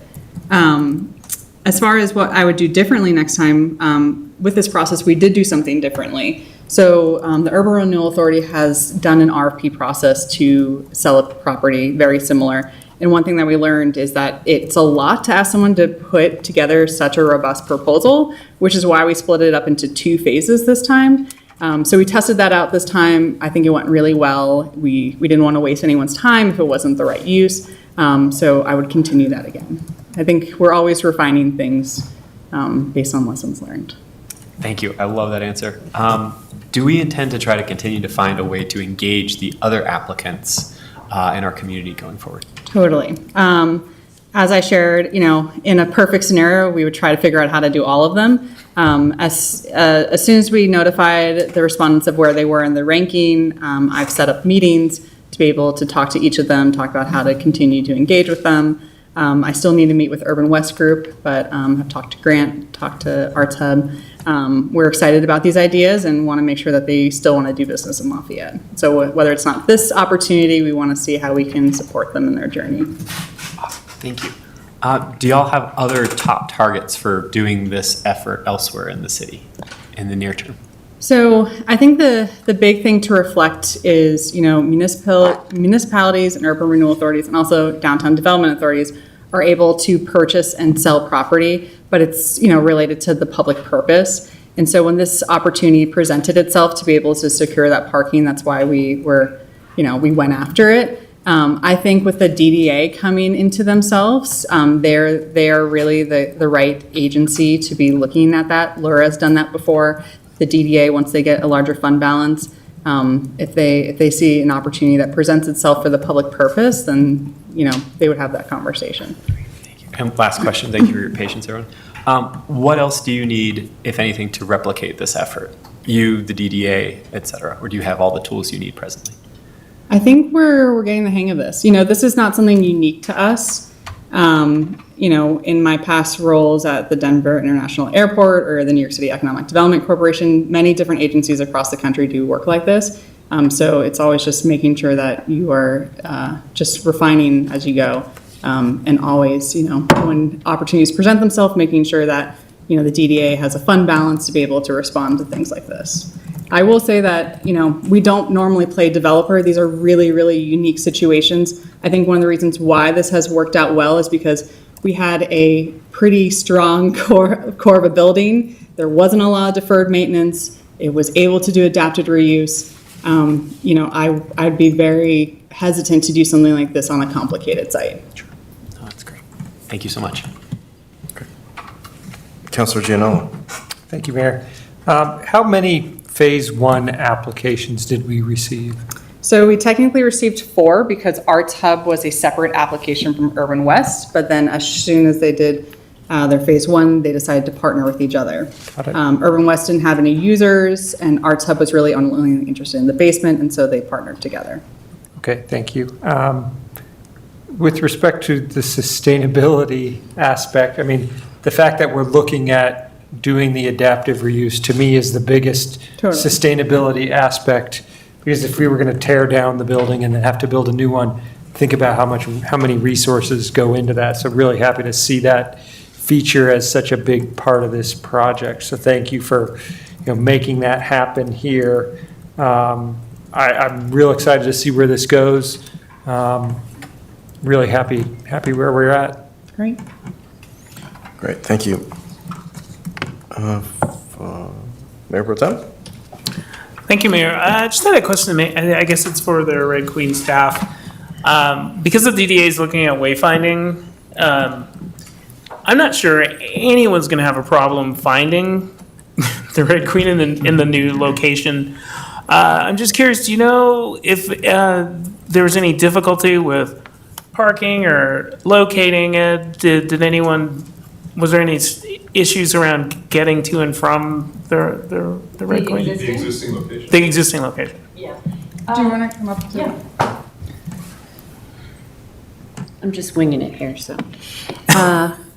No, we haven't had any trouble with that. It took a good 2+ years, I'd say, to really get established in terms of having people find us. The first couple of years, I think it was a challenge because we were off the beaten path. We weren't on public, and it honestly has been one of our dreams to be on public since the day we opened. We sat in lawn chairs in front of our current building before we rented it and counted the cars going by. In the time that we have redeveloped that site and other businesses have come into the lumber yards and other businesses, East Simpson moved up onto that corner too. That made it a much busier street. But it took a couple of years. And we did some work with search engines trying to make sure that we were found. We still find that you have to drill down a little lower into a Google map before you see the Red Queen. You see the WOW first. We still use the WOW as the reference point for us. But now that we've been there so long, we don't feel like there's any trouble at all. There's a lot of great parking. We never have problems with that. We have a lot of signage. Our only challenge is there is, farmers market could spill over, or other businesses could have people who want to park in that parking lot. But I think that the next tenant in that site is going to have no problem being found at all. Hey, Deirdre, we had to overcome. Could you come up to the microphone? Yeah, you come up and say. I don't know if that answered that question. If that's the Just, direction you just were to going. add some color to that, I mean, we had to overcome the previous use, which was a center for. It was alcohol counseling for court mandated. But mainly for teens, like it was, that whole lumberyards area had a roofer, it didn't really have a retail presence. So we've now established a retail presence there that has become an anchor for these other businesses to fill in behind it. So anyone who comes after us is now going to have the benefit of, a kind of a thriving retail community in there. So that's going to benefit anyone who comes after. So I think we'll be very easily able to backfill us with a quality tenant. Okay. Wonderful. And, I have to say, I was here on council in 2020 when you started, and I don't know if we were able to provide funding to support you, but we were like, wow, opening a new business in 2020. Yeah. So tenacity, I'm going to put tenacity on y'all. First, where you are today is stunning. So Thank you. kudos to you. I'm so happy that we're in negotiations about this because I think you've become an icon of the community. And if anybody says otherwise, I'll say like, no, they opened in 2020 and made it to here. It was So- prime COVID right then, July 20th, 2020, or June 20th, 2020. June 20th, yeah. We the state closed in April, and Barb and I just sat in that building, sorting books, wearing masks, thinking, is this how it ends? That can't be right. That can't be how this story ends. And then we were able to open in June, and we've been just so fortunate and welcomed by the community, and just so fortunate. We really love Lafayette. We both live here, Barb and I, and just want to stay in Lafayette. It's our favorite town, both of us. People still read and buy books. Oh gosh, that's so funny. Contrary to a lot of They don't public actually opinion. read signs that you put on the doors or anything, but they read books. One thing I did want to mention about wayfinding, it struck all three of us as a very odd thing that the Chase Bank building is called 200 Public Road, but there's no door on Public Road. And so I think if we can overcome the lumberyards idea, and if we become, when we become the business that we want to become on Public, it'd be very easy for people who move into the lumberyards to be like, oh, we're right across from the Red Queen, which is now has a door on Public.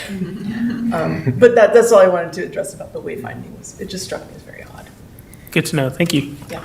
Councilor Gianello? I also found it helpful that the Mundings came and, despite the fact that if this goes through, they'll be losing a tenant, Yeah. but they were so supportive. So I think that really spoke highly of, They've been amazing through this whole, through all our 6 years.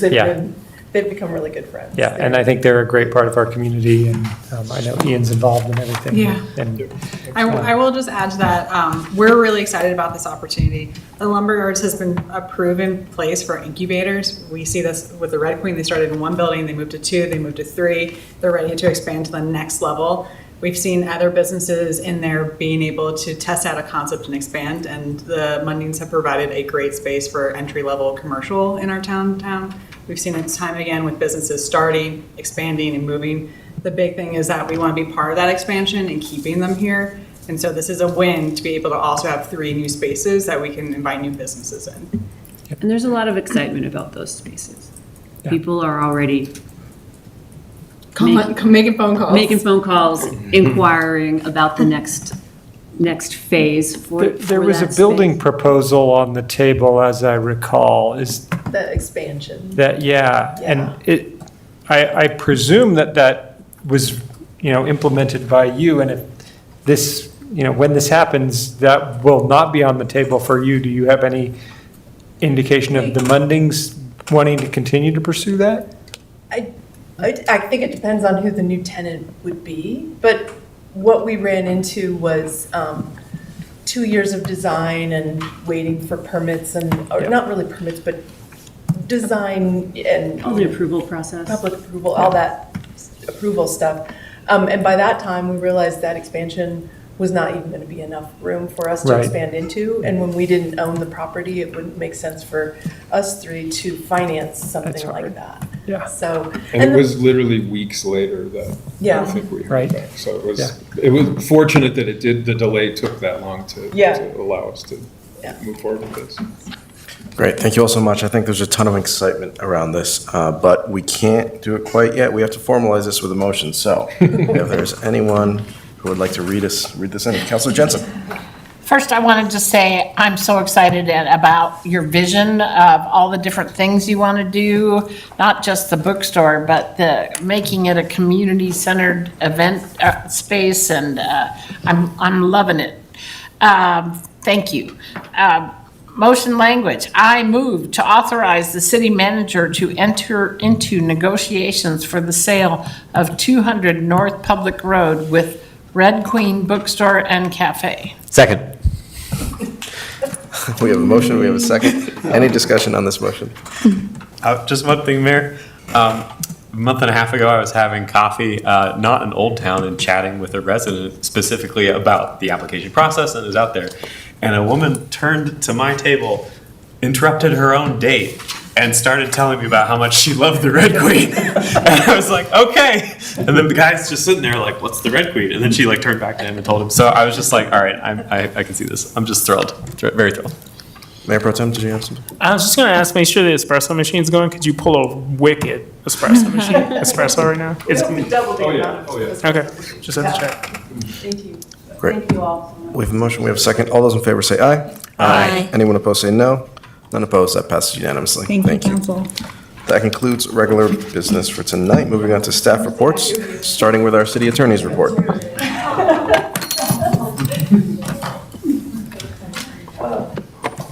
Oh, I'm sorry if you already asked. I do not have a report for this evening. Thank you. Great, thank you. Moving on to our city manager's report. I don't know if I can top that excitement that's going on after this. A really, really cool opportunity. We're excited to continue on with this engagement. So a few things for me tonight.